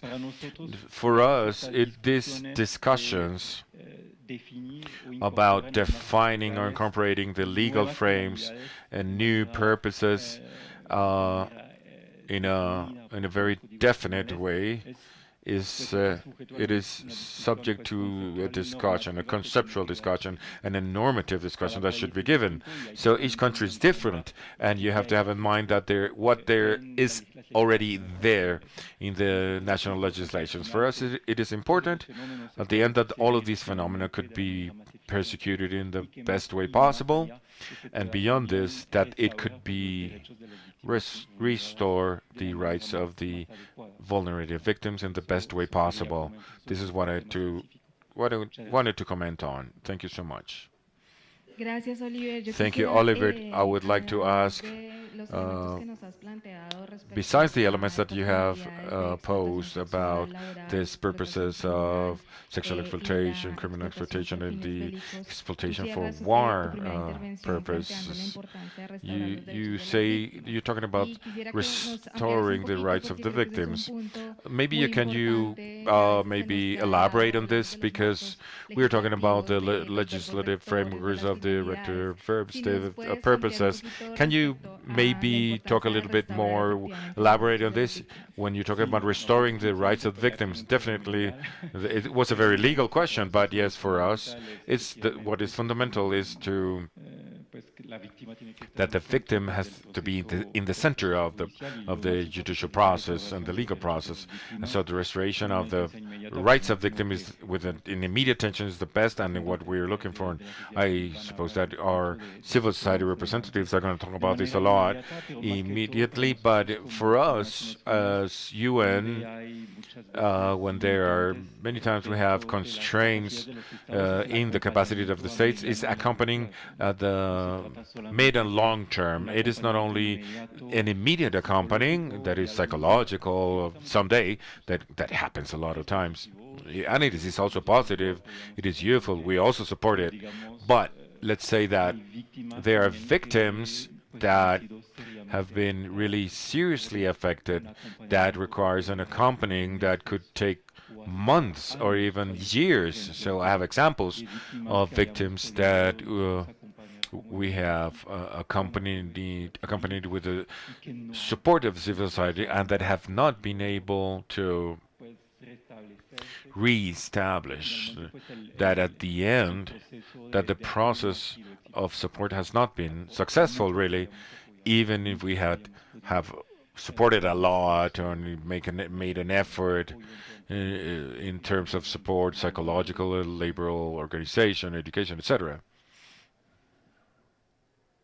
Sí, de acuerdo. Y creo que Okay, ahí, I do Olivier, agree, and planteas maybe un punto Oliver, muy that importante que se puede you conectar present con a las point here propuestas that que hemos could be venido connected with the teniendo conversations en el we've been panel anterior, having in the previous en el panel espacio and in introductorio, the y es introductory también lo que le está space, costando a which las is víctimas de the trata de cost personas la for the salida a la victims of the human cooperación trafficking. internacional y Well, los this recursos para tener una respuesta taking efectiva away the que international ponga cooperation and the efectivamente al centro a resources las víctimas. so that Pues to be able to muchísimas put the gracias, Oliver, victims por in tu the center. Thank you so intervención. much, Le Oliver, quiero hacer una for the pregunta a intervention. Stelzi. I want to ask ¿Cuáles Stelzi, consideras que son what los do you retos consider the especialmente de la challenges cooperación of the para apoyar a cooperation los to estados y en support the especial states, qué pasa, por especially ejemplo, en la what apoyo del Estado happens with colombiano the en Colombian la state lucha eficaz contra in la trata de the personas, de connaissance y efficient similares? tackling Muchas of gracias. this criminality? Agradecer la Thank invitación. you Estamos muy for the contentos de estar en este invitation. We're very panel. happy to be in this panel La introducción, because pues you made this obviamente la introduction, situación and actual, in los this costes, current las conjuncture, the políticas de cuts, the change apoyo of de policies of cooperación support internacional, of pues international de pronto en el cooperation mundo actualmente that como we se know in the está world right now el trabajo affect de las ONGs the work of internacionales, the international NGOs, of the y para programs, public programs implementaciones de of diferentes international países. support of different countries. Entonces lo que nos So hace, y what retomo un poco la palabra de Olivier, maybe hay que we have to be tenemos creative que then. volver a We pensar have nuestra to forma de rethink apoyar our esta way of entre los supporting estados de las from the entidades states, from the públicas. civil society, from the international Uno de cooperation. los retos muy One of importantes, the y ahí things that también is very se important, amplía and lo the que es creativity muy is also a importante, important part of lo que this. hemos What we escuchado have varias listened in these intervenciones, previous las redes de panels, tratantes, these networks tráfico of de migrantes human también, cada día trafficking, intentan algo más. traffic. Tienen They 10 every pasos day they adelante de invent, nosotros. they come up with Entonces, si new queremos things. They luchar are 10 realmente steps contra ese ahead of crimen, us. So we want to tanto fight desde la against that atención crime a from, las I mean, víctimas, desde starting with the identificación de las attention of the víctimas, victim, the también el identification of proceso de victims, and institucionalización legal processes and the sanction processes, we have to be also creative with this. And this goes through this sort of spaces to strengthen the collaboration between states. And of course, there are also human trafficking cases within the countries, but we know the networks in general work in different places in the world, in this region particularly. So the collaboration between these different states is key. From the international cooperation, we do it from Lawyers with No Frontiers, with UNDC. We support these initiatives, the understanding memorandums, for example, among the different countries, bilateral, etc. But a big challenge is beyond the document, beyond the consensus. We should put together our efforts against that crime. And there is something particular about this crime of human trafficking. There's a consensus. Many times, in the violation of human rights, there are differences of perspectives. But in human trafficking, we have no debate. So it is for us an advantage to have this consensus so the collaboration between states could be stronger and more concrete. Yes, the memorandums are important, yes, but beyond that, work plans, binational work plans, for example, here we support a lot of the triple border table here in Colombia, Brazil, Ecuador, or we also support the spaces with Peru. So when we already have those mechanisms, and they said also before that the tools are there. How do we translate it in public policies? Cooperation, international cooperation plays a very important role, not only in funding, but also in technical assistance, in development of those plans, in the application, in this intermediary role between institutions and civil society. But me, for example, the Canadian the government of Canada, their policies, how could they affect the region, etc. So this is very important at the level of these articulation and cooperation. When we speak about struggle, we also have to have legal processes that are efficient. We know that in every process, the victim has to be the center. We have to have a gender focus and a human rights focus, but we have to be able to prosecute cases, networks of human traffickers that could not only, only about victims. The victims have the right to go back to their country, to follow or not the complaint. We have to find creative tools. You gave me the perfect word, so that we can undertake those legal processes. So at the end, I'm going to say it well. That are efficient really to tackle these crimes. This is a very important challenge is from international cooperation. We do a lot of training, continuous training to the officers of all of the institutions that are implied, from the prosecutor's office, police, migration, the prosecutor's office, etc. But we have a lot of turnover. So now with limited funding from international cooperation, we cannot continue with this training processes and repeat it every 1, 2 years. No, especially when we have processes before the courts that could take 10, 14 years. So we have these challenges, but there are ways of doing it so that it could be more efficient. So that the training processes could be more technical assistant, more adapted to the reality of the work of each state. They said this before too, but the focus in gender focus and human rights is always an important challenge, and it has to be included in the protocols and the public policies of every country. There are some good practices that are done in these topics, as I said before, the triple border binational spaces and technical assistance from Colombia, Lawyers with No Frontiers, UNHDC, in the understanding agreements with Honduras or Ecuador. And there's something very important that I want to call the attention for, which is in the construction of this protocol. You have to invite the civil society, but invite the victims to be a part of the construction of it. These spaces here are very important and relevant, but we have to give a voice so that those protocols are placed in the reality. And as I said before, that we could have 2 or 3 steps behind this trafficking networks, so that they evolve so fast, but also the everything that has to do with the digital media and everything that we can have Muchas to gracias, Estelsi, capture los them elementos too. que nos pones en la Thank conversación. you for the Seremos elements that you put on the creativos, table to seremos be colaborativos, more aprovechar el collaborative, consenso to para take advantage fortalecer of the efectivamente consensus, este to ejercicio de strengthen colaboración. Y this tú has collaboration planteado un punto exercise. And you también have muy also said importante something y very es important, no olvidar que which todos los is not protocolos to se deben forget construir that con all las of the protocols víctimas should desde la be realidad built y con together un with the foco victims de derechos from the humanos. reality, with the Muchas gender and gracias human rights por tu focus. Thank intervención, you for your Estelsi. Yo con esto intervention. le Um, quisiera with darle this, la I would like to palabra give the floor a el defensor del to pueblo de the Ecuador, al Ombudsman of defensor César. Ecuador, Quisiéramos Cesar. hacerle dos We would preguntas, like to ask you defensor. 2 questions, La primera es, Mr. ¿cuáles son los Cesar. efectos de What are estas the acciones effects of these binacionales que ya nos binational decía Stelsi son actions una buena that práctica? Stelsi ¿Y already cuáles said son are los good efectos practice? de What estas are the acciones effects que se están of these implementando en el gobierno binational actual de effects Colombia between para Ecuador combatir and la trata de Colombia personas? to tackle Y en ese the sentido human también, trafficking? ¿cuáles And han identificado ustedes what have you esas identified estrategias de as the incidencia de las strategies of instituciones the nacionales de advocacy derechos humanos of para the lograr el human rights cumplimiento de las international acciones frente a la trata de entities, personas? so that we can again tackle human trafficking? Thank you so much. Good afternoon. Good afternoon. Thank you. Definitely, from Ecuador, we have started in this struggle against the human trafficking first with a legal reform.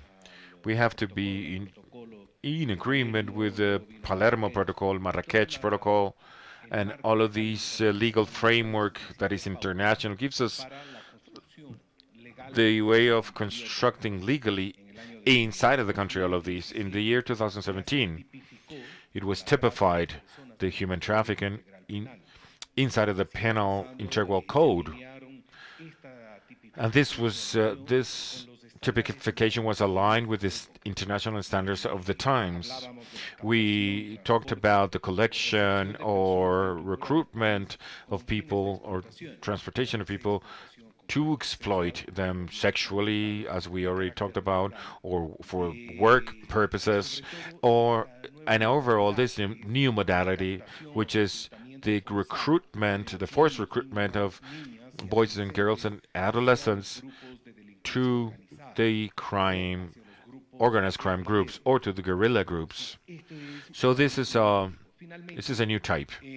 Finally, the organic law is created to be specific of the human trafficking and illegal trafficking of migrants, and we have the rules in the year 2004. So we consolidate a legal framework that is robust, clear, with coordination mechanisms in between the institutions and binationally speaking too. So from here we have the starting point, and this is the topic that ever since the year 2018, 14 institutions in Ecuador, where the Ombudsman office is included, made this interinstitutional committee for the human trafficking, setting some rules to work together. In that year 2019, we had 3 action axes. For example, first, the prevention and promotion of all of the rights. Second, protection, comprehensive protection, and the third, investigation and judicialization, which is Stelzi was talking about in her intervention. You said it very well, judicialization. You said it very well, the word. So these are one of the most relevant actions. Were these instruments of international cooperation, bilateral and multilateral? Inside of the field, we already talked about multilateral actions in the Ombudsman for the Peoples and the Human Rights Institution. We have also Cumbre and Rinca, all of these institutions that group together all of the human rights institutions have always something to say and contribute. We, in this framework, we learn about what is happening, and especially with us, with our neighbors, Colombia and Peru. But we put a bigger emphasis with the Ombudsman of Peru to Colombia, because the migratory flow was directed to Necoclí and Darien and up north. but you had to put this emphasis here so that we could really think about this situation of vulnerability. But we have a different kind of vulnerability, which is the return, if it is forced or voluntary.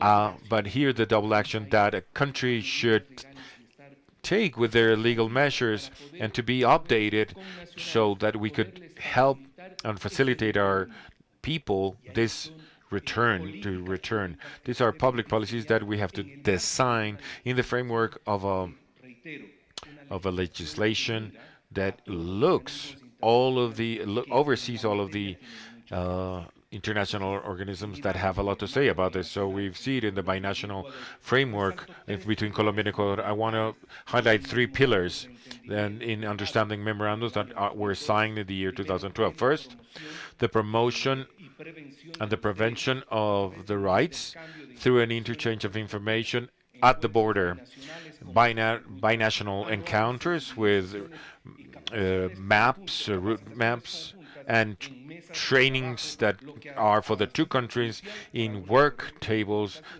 things that have been crucial for the identification of victims and to have a very agile response. This we have been doing from Colombia, and it has been our older brother, Colombia, especially for the early alerts topic. This training, this ongoing training from Colombia and Peru, these early alerts to make visible, they made something visible that was happening at the border, displacements, the human displacements, for example, that happen at the border in the indigenous community, Agua, for us, Esmeraldas, our Esmeraldas province, for Colombia, the Department of Nariño. This human displacement, as the result of irregular groups, organized crime groups from that produce wood, etc., the populations were affected. So then we have this international cooperation for the protection and promotion, but also the protection and promotion and the assistance to victims gets to be more strengthened with this binational route within a comprehensive attention at the border. Something that we started in the morning with, which is with EDs, we commented on 1,000 people that were deprived from freedom in Colombia were left at the border in Colombia. This situation generated that from the Ombudsman office in Colombia and in Ecuador. This office had to be activated. We were, as Ecuadorian, were present to see what possible vulneration. The main problem was on the Colombian side because they had to receive this very kind of strong flow and that had not been thought of, and this flow that would come as a surprise in a moment. But you had to really assist the humanitarian side, the human rights. This situation has done the fact, or this humanitarian or comprehensive attention would assure shelter, health, psychological support, legal support without the nationality. I mean, caring about the nationality. You have to see there was a chaos because of the causes of this. So, and third, the persecution of the crime. This implies also a coordination. The third pillar is coordination between the prosecutor's office, the police of both countries, to share especially methodologies and investigate these transnational networks that are dedicated to the human trafficking. We know that resources for our countries are limited. They already said it. International cooperation has really decreased their resources, and so we have to be resourceful in terms of what is it that we need the most with the economic part, the difficulties of coordination in operations because of these structural differences between the two countries. From our office, we keep a constant technical coordination. Not in many cases, the chancellor's chancelleries have no hurries, or they don't have the same, let's say, affinity. So that is a difficult in terms of operations. For example, what I just said, or in the delivery of 1,000 PPLs, that's another challenge is to unify the data, all of the data that impede to give it the right dimension to a problem through the INDH, through the agencies. The international agency, we have had this hard data, this strong statistics so that we can make advocacy for the public policies in a country. This continues to be consolidated with the ombudsman office in the country because we keep this contact that is a fluent contact, but especially there's a constant training, not only in terms of migration, but in or the area of migration, but in other topics that are important too. Now, in the human trafficking, we should really highlight first that according to the principles of Paris, which this mandate is very wide, and it allows the ombuds offices in both countries to oversee and demand from the country, not only the government but the state, that the normative policies that are created or treated should comply with that objective, especially based in an international regulation. Monitoring of a strategy that is continuous. The third, the accompanying of the victims and the surveillance of the due processes that they have over the victims. Fourth, trial, let's say, that is strategic with advocacy on public policies. Fifth, educational alliances. Prevention always goes, or the preventive effect goes through information. We have to communicate what is human trafficking, what are the different ways that there are there of human trafficking that we already addressed. Sexual exploitation, labor, mendicity, etc. Others that we have been talking about and working on, and what are the roots of the complaints, of the lawsuits. We saw the protocols this morning that we have about these lawsuits filing our so that inside of each one of these agencies should be socialized in each country what are the routes and the protocols that should be prioritized for the lawsuits. The alliances with the NGOs, with the civil society, and with the international cooperation help, and a lot, especially in being able to get to the people, to those persons that really are suffering from this forced displacement, those people that are in mobility, those persons that are vulnerable in a double way before facts as mobility.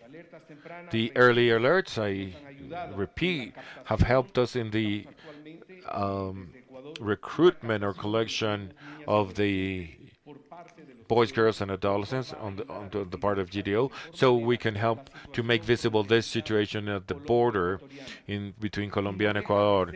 And it is also relevant the situation of of the bioma in the Amazon and the exploitation of illegal mining at the borders with Peru, contamination of the rivers, and all of the situation that make mobility uh, a survival kind of topic. Concretely with Peru, I invite Peru to continue with this early alert. The internal mobility, which is the origin of every mobility, it is being analyzed through a second early alert in Ecuador. We we are we just found like criminals in this modality. Thank you so much.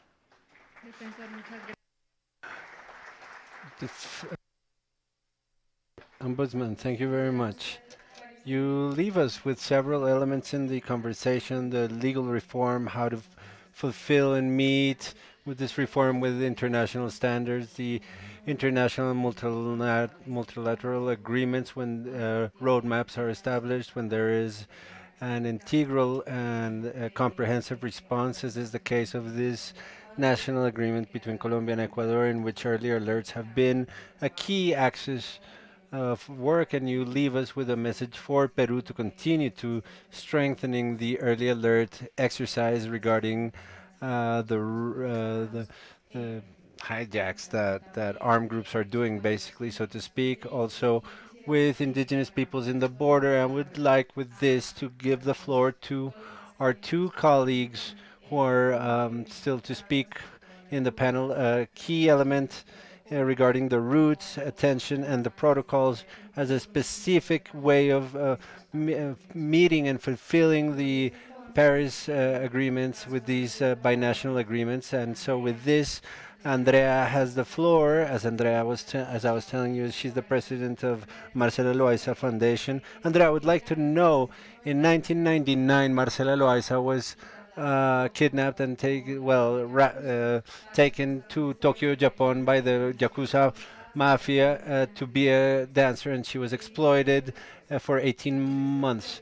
26 years later, the context that Marcela lived is the same as is currently happening.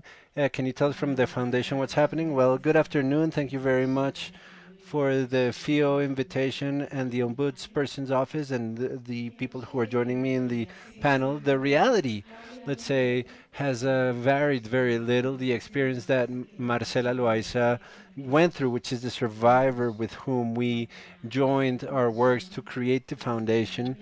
Unfortunately, the route of exploitation continues. The way of exploitation continues, is the same. But as far as the exploitation and migration, it's very important to keep in mind that these are like two sides of the same coin, so to speak. Marcela, who is the person who was tricked into kidnapped by tricks. She was as vulnerable as a migrant group is, or a migrant person is, in the sense that they made decisions from a circumstance that they were facing at that present time, and they expected it to have a better present or a better future, however you want to define it.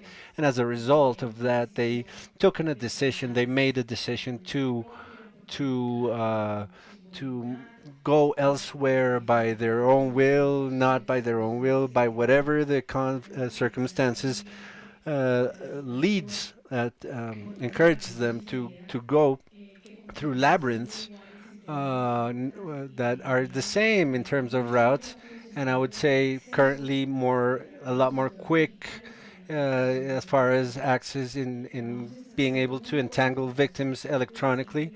The the journey is short for those who kidnap, so to speak, and very long journey for those who try to help the victims. In that sense, I do believe that we have less time these days to act, and there is an ease to be able to access the history of the victims, to put pressure constantly. And I don't say it only in the sexual exploitation case, but also in the work exploitation.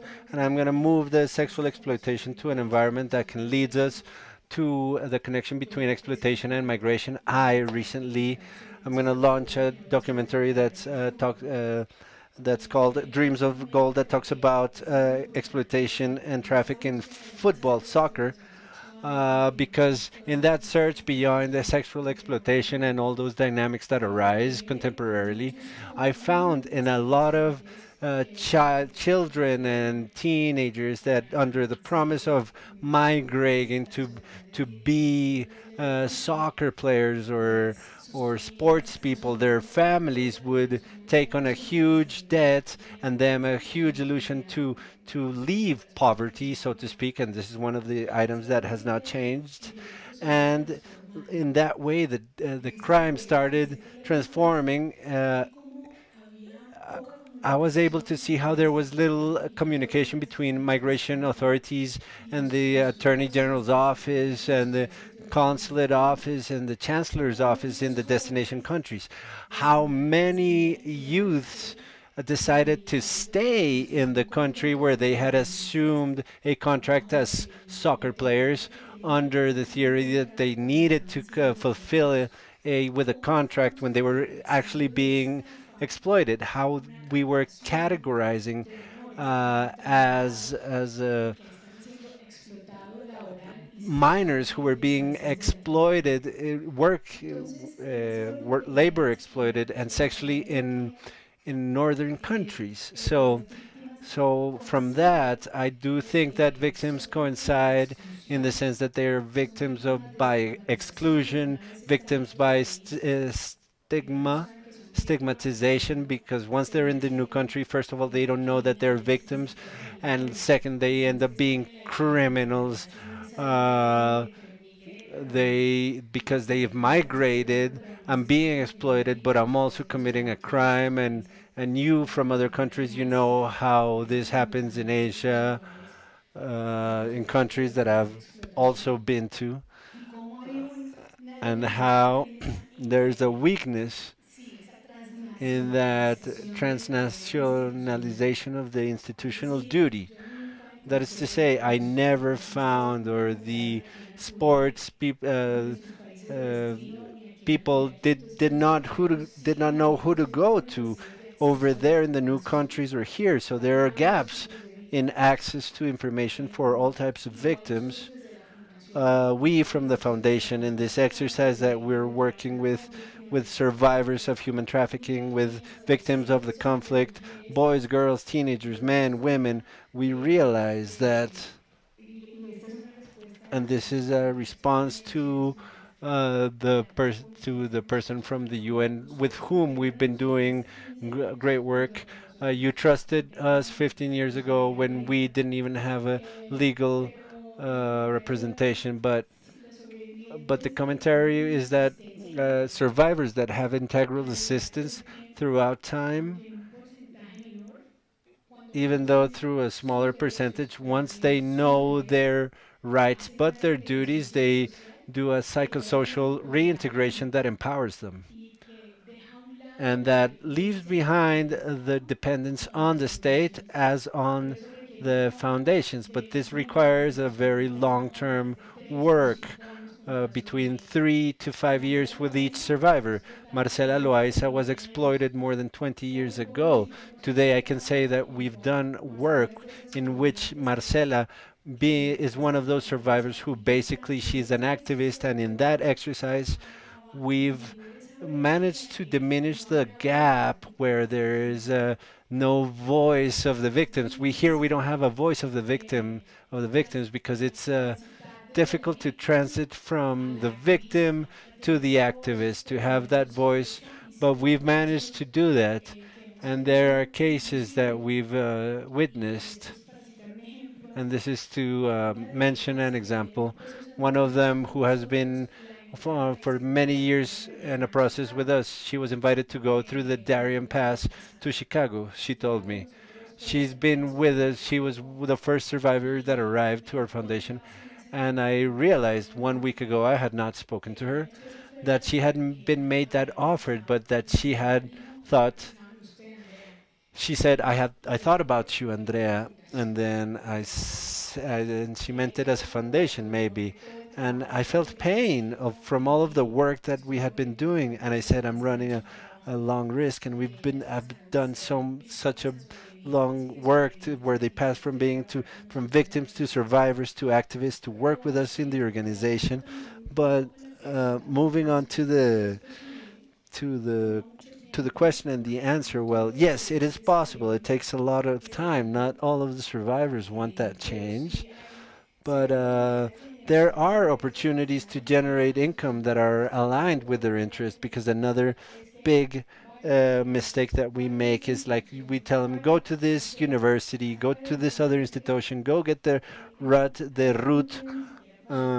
They sometimes don't even have money for transportation to be able to arrive at their integration session. So what have we achieved in advancement in both cases? I think there are voices now. Some survivors are part of some spaces. We, in many ways, um, we take serious responsibility to speak on their behalf of the survivors because I do think it is a very serious subject. So we've diminished the gap of visibilization of these crimes, However, I do feel that we're lacking unity in the line of communication between cooperation agencies, between state entities, and between the population of civil society itself. And I think, as far as preventive actions, where we send messages in many ways that sometimes are not even understood, I think we can continue to construct these messaging so that they make people aware, at least to provide information between our countries, so that the migrant that is going with a purpose, that in the transit of that journey per se, and is a victim of exploitation and the victim of human trafficking, at least they know where to go for help, for resources. We ask them, do you know where you were going? Do you know what language you were going to be speaking? Did you know who you could see if there was something wrong? We've also had survivors who had told us, if somebody had told us as I exited the airport, maybe I would have doubted on my decision. This is to quote concrete examples, but if a producer, an activist like myself, arrived to Jakarta, Indonesia, 20 meters away from an exploitation people where I am not the authority, nor I have any sort of legal authority, I also had to leave because of threats. Our translator, who was with us, got ill because he was threatened and he abandoned us. And we knew that this because in Jakarta you cannot do activism, and we didn't know that. So every country has different dynamics. But I closed the story by saying that few meters away from an exploitation center in Jakarta, where I knew that there were a lot of Colombian women, we couldn't do anything because it was not our authority. But the reflection is like, why was I able to reach Jakarta? So what's happening, and what can we do to improve the subject and the matter of rescuing people? We understand perfectly that our mission here is defending human rights, but I also call for your intermediation because a rescue saves a lot of lives. Many of the survivors that arrive at our foundation, or at least 80%, are survivors that have been rescued from the Bahamas, from Argentina, from China. We don't have in the list a country that we know that there is no exploitation. So that, in the sense of our reflection, I think that we can improve. NGOs are in territories, on the field. I represent the technical secretariat of the Anti-Smuggling or Anti-Exploitation Alliance, which we're 7 partners now. And to have a foundation without the support of the state is a miracle, but we've tried it, and we just say we want people to cooperate with us. We've been working for decades in the alliance. There are foundations that have been working for 30 years or more. So ask yourself if the result of our work has been positive, so that we may not seem who are asking for contributions, but people who are wanting to do joint work, looking for the objectives of each organization. So what can we improve? I think the subject of assistance based on focuses is very important. It's not the same to tend to a boy or a girl or to a man. We've had 20% of our population are men who have been sexually exploited and work exploited, labor exploitation, that were not recognized as such. But then they started to work with us, and the matter of assistance based on focus is fundamental. So in territories and on field, there are many organizations that throughout our history we've accumulated a knowledge capital that could help with processes that go beyond just filling in forms. And we understand that because of the how busy organizations are, and the way they operate. This is part of their daily life. But for us, part of this daily life is to know what's happening in the territory. And it's very important to understand social networks, digital networks, all the digital games per se. I forget the name right now, but in Uruguay and in Colombia, we have identified already uh, people who come in to play with children, uh, kidnappers per se, disguised. So we need to be updated and we need to go out into the field to know what's happening in the rural world. That is a very different world. That's a different dynamic of focus. It's not the same like the kidnapping of a girl that goes out to the store who gets kidnapped to a person in a city for many reasons. It's not the same situation. So the invitation is basically to pay attention as to how kidnapping situations and dynamics are changing, how dynamic differential focuses are important, how we are in this position to continue to work. We've done it with Lawyers Without Borders, with the UN, and of course, there are survivors who have transited into activism, and I think that's what motivates us the most. Thank you very much. Thank you, Andrea,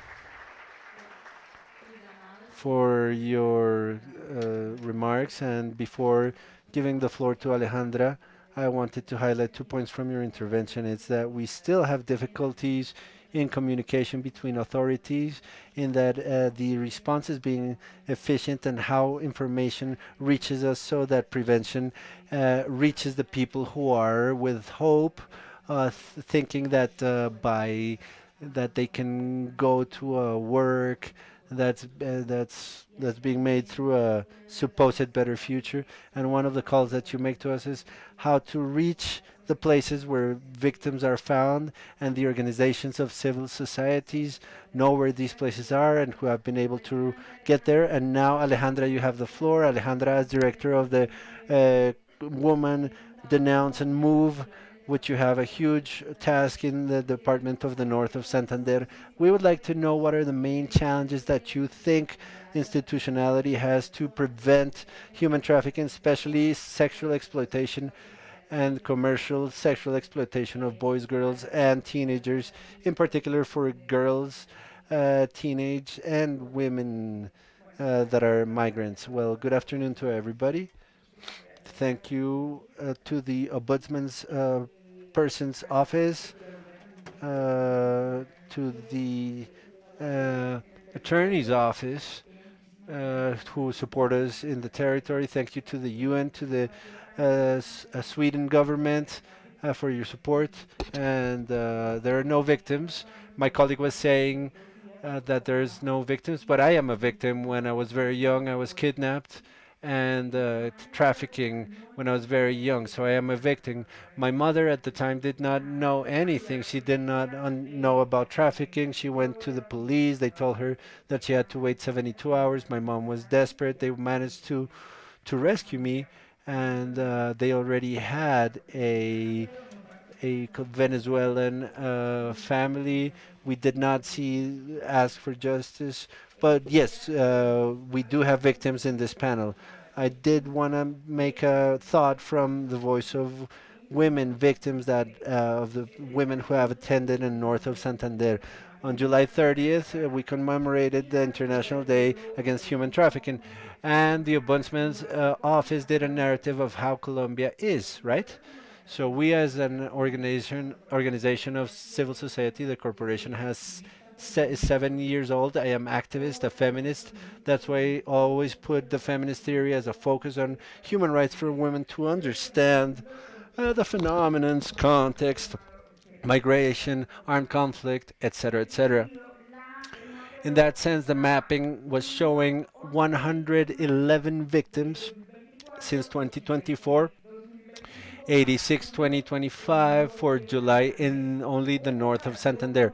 A comparison with Antioquia uh, by and other territories that had less than 4 or 5. So north of Santander is over by 6 times over all the other territories. We need to understand that those who have put in the knowledge, who have accompanied the victims, and who have activated the assistance routes are the Corporation of Women Move and report by 95%.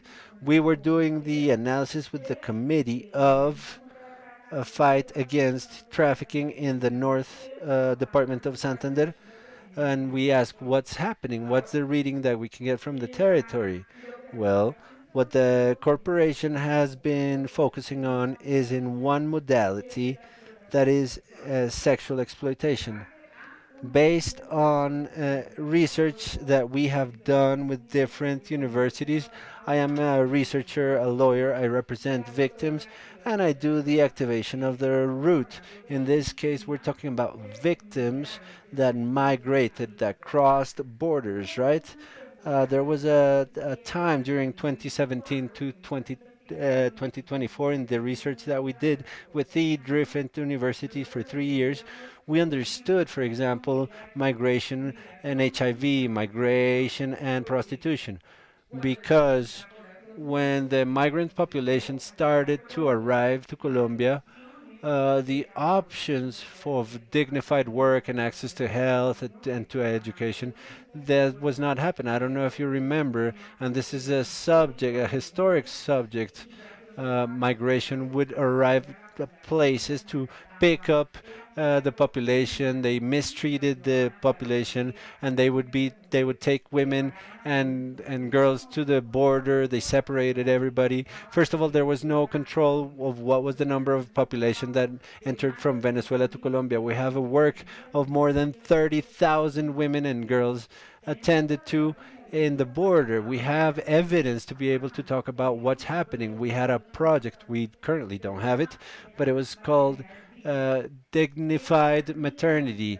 Girls and women would arrive at the irregular assistance because at that time we were not, regularization was not allowed. So women and girls would arrive to medical assistance. We had agreements with international cooperation. We were promoting, we were going door to door, taking assistance so that the institutional offer in health, the girls, women, and boys would receive, especially pregnant women. What did we find?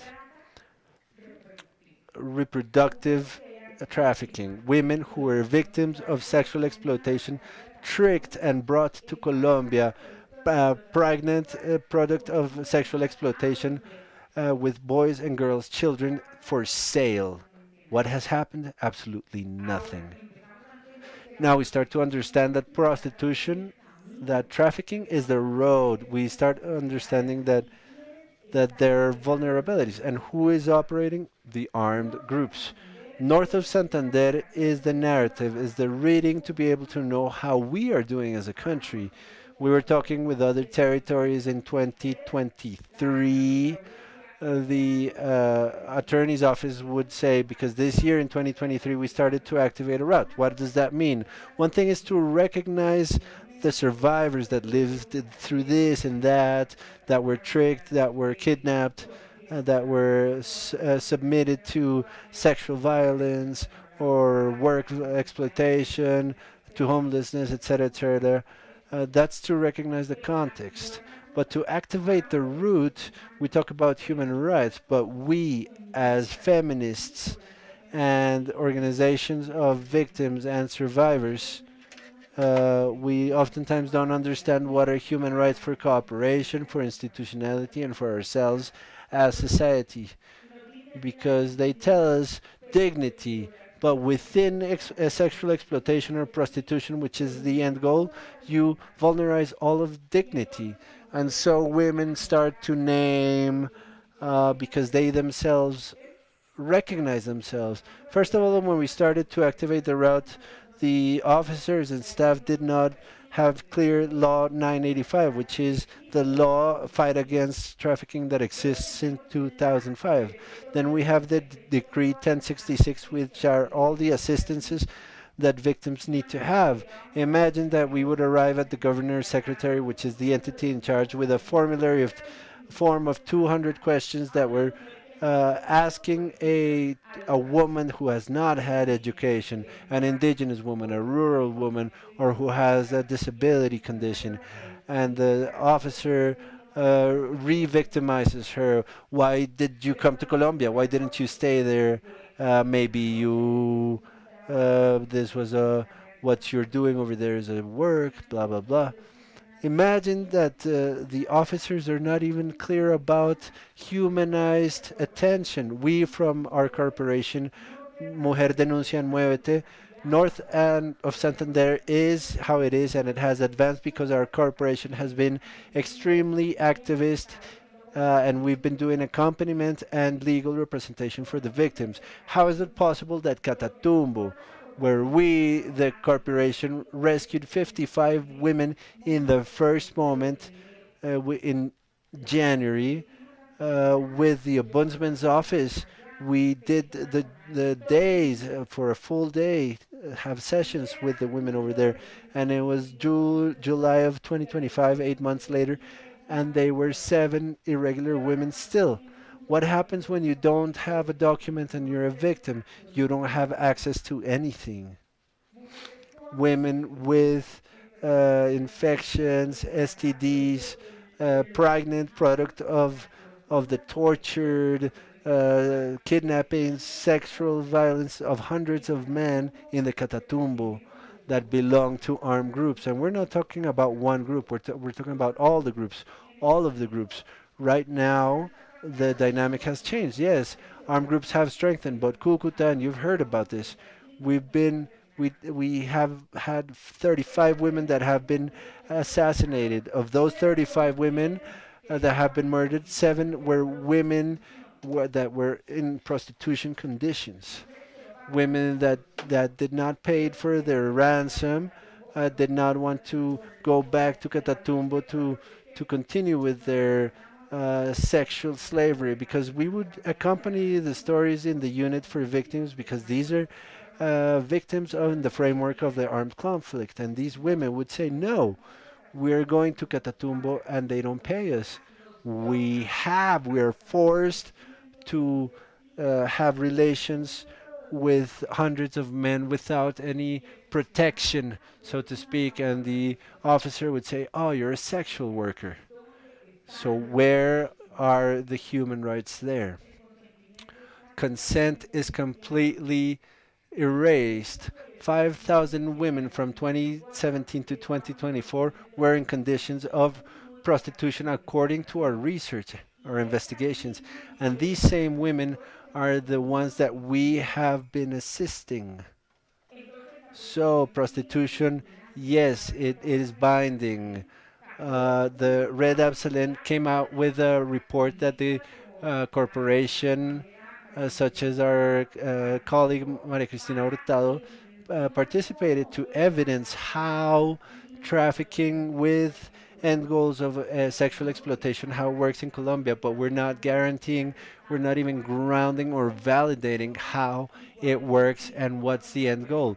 We know the rector verbs, we know that it exists, of course. Yes, we say in each city, municipality, territory, we all know where women are being raped for money. We all know that in Bogota there is such places, in Cucuta there are such places. We know who are the prostituted women. And there is something important that we need to understand. Within sexual exploitation and trafficking, there is no discrimination. Oh, the vulnerable woman. No, no, all women, we are all profiles to be victims of trafficking with end goals of sexual exploitation. So we need to put an enormous focus in this, because it's happening in the universities, it's happening in schools. I am digital defender, and within this activism that we're doing in Latin America, we've seen that digital platforms, AI, social networks, and social media. Here we're getting kidnappings, tricking, moving, etc. And we hear pornography is digital. No, but there's a victim, and much worse, because digital prostitution. Trafficking with the end goal of digital exploitation is what started. What heightened in since the pandemic. In Cucuta, there are many webcam studies where hundreds of women that have been migrants, especially girls, have been suffering. So what's important here, the activation of roots. We as a corporation have been meeting and fulfilling sexual exploitation. Red Aselen also had a report a few days ago, which we also participated, and she has other reports. And in Colombia and Latin America, because it was at the summit of regional summit of women, we understood that there was a care system. We all recognize the system of care, and we recognize that it's women who are there, and it's women who are in these conditions, and it's women who don't have access to anything. But nobody wants to recognize that these women need dignified opportunities, dignified works, that they don't have to sell their bodies. They're not merchandise. We're McDonaldized. If they don't sell our hair, our uterus, then our vagina or anus. But we are merchandised. We're being merchandised now with our children. It's important that trafficking with the end goals of sexual exploitation is eradicated from the source, from what's real, and we don't put these barriers. We know where the victims are. Yes, we know. So we need to go to these places where women are exploited, where they're prostituted, and ground the legal code. We have induction to prostitution is a crime in Colombia, but it's not fulfilled. It's not enforced. Pornography also. It's important to ground and sexual exploitation. We need to ground all of these components, and we have in Colombia the legal code and the attention route where women can come back to life and they can be guaranteed their human rights. Thank you so much, Alejandra. Unfortunately, we ran out of time, but I would just like to, collect some of the elements that you talked about, and we have to make a reading from a feminist perspective that the risk is to be a woman, that you have to check the new forms, like how from the pandemic the digital exploitation is getting stronger. They need to activate the roots to take a look at this as sexual and reproductive exploitation, and to go back to the problem, to the root of the problem, which is the exploitation of the body of women. With this, I will close the panel. Thank you so much for the space, for the conversation, and for the beds, for your patience. And we're going to take a picture. Thank you so much.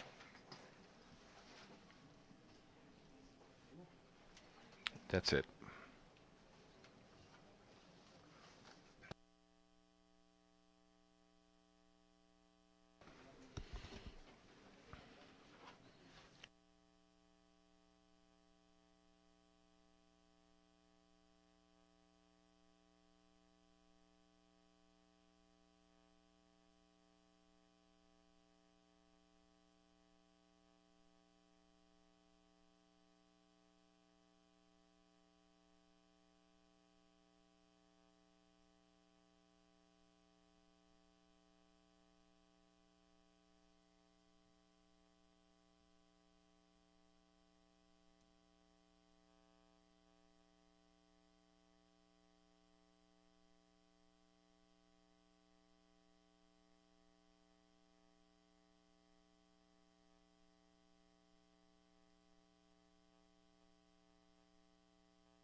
And with this second panel, we finish the second journey of this seventh summit of human trafficking with the FIO. Thank you, all of the attendees here and the panelists that accompany us with the reflection dialogues. We wait for you tomorrow in the same room. We're going to start at 8 a.m. to continue with our agenda. We will talk about the impacts of climate change in human mobility and migrant deportations in Iberoamerica. We also have a round of good practices focused on the identification mechanisms and location of disappeared persons. We wish you a very good rest and have a good night. See you tomorrow. Bye bye.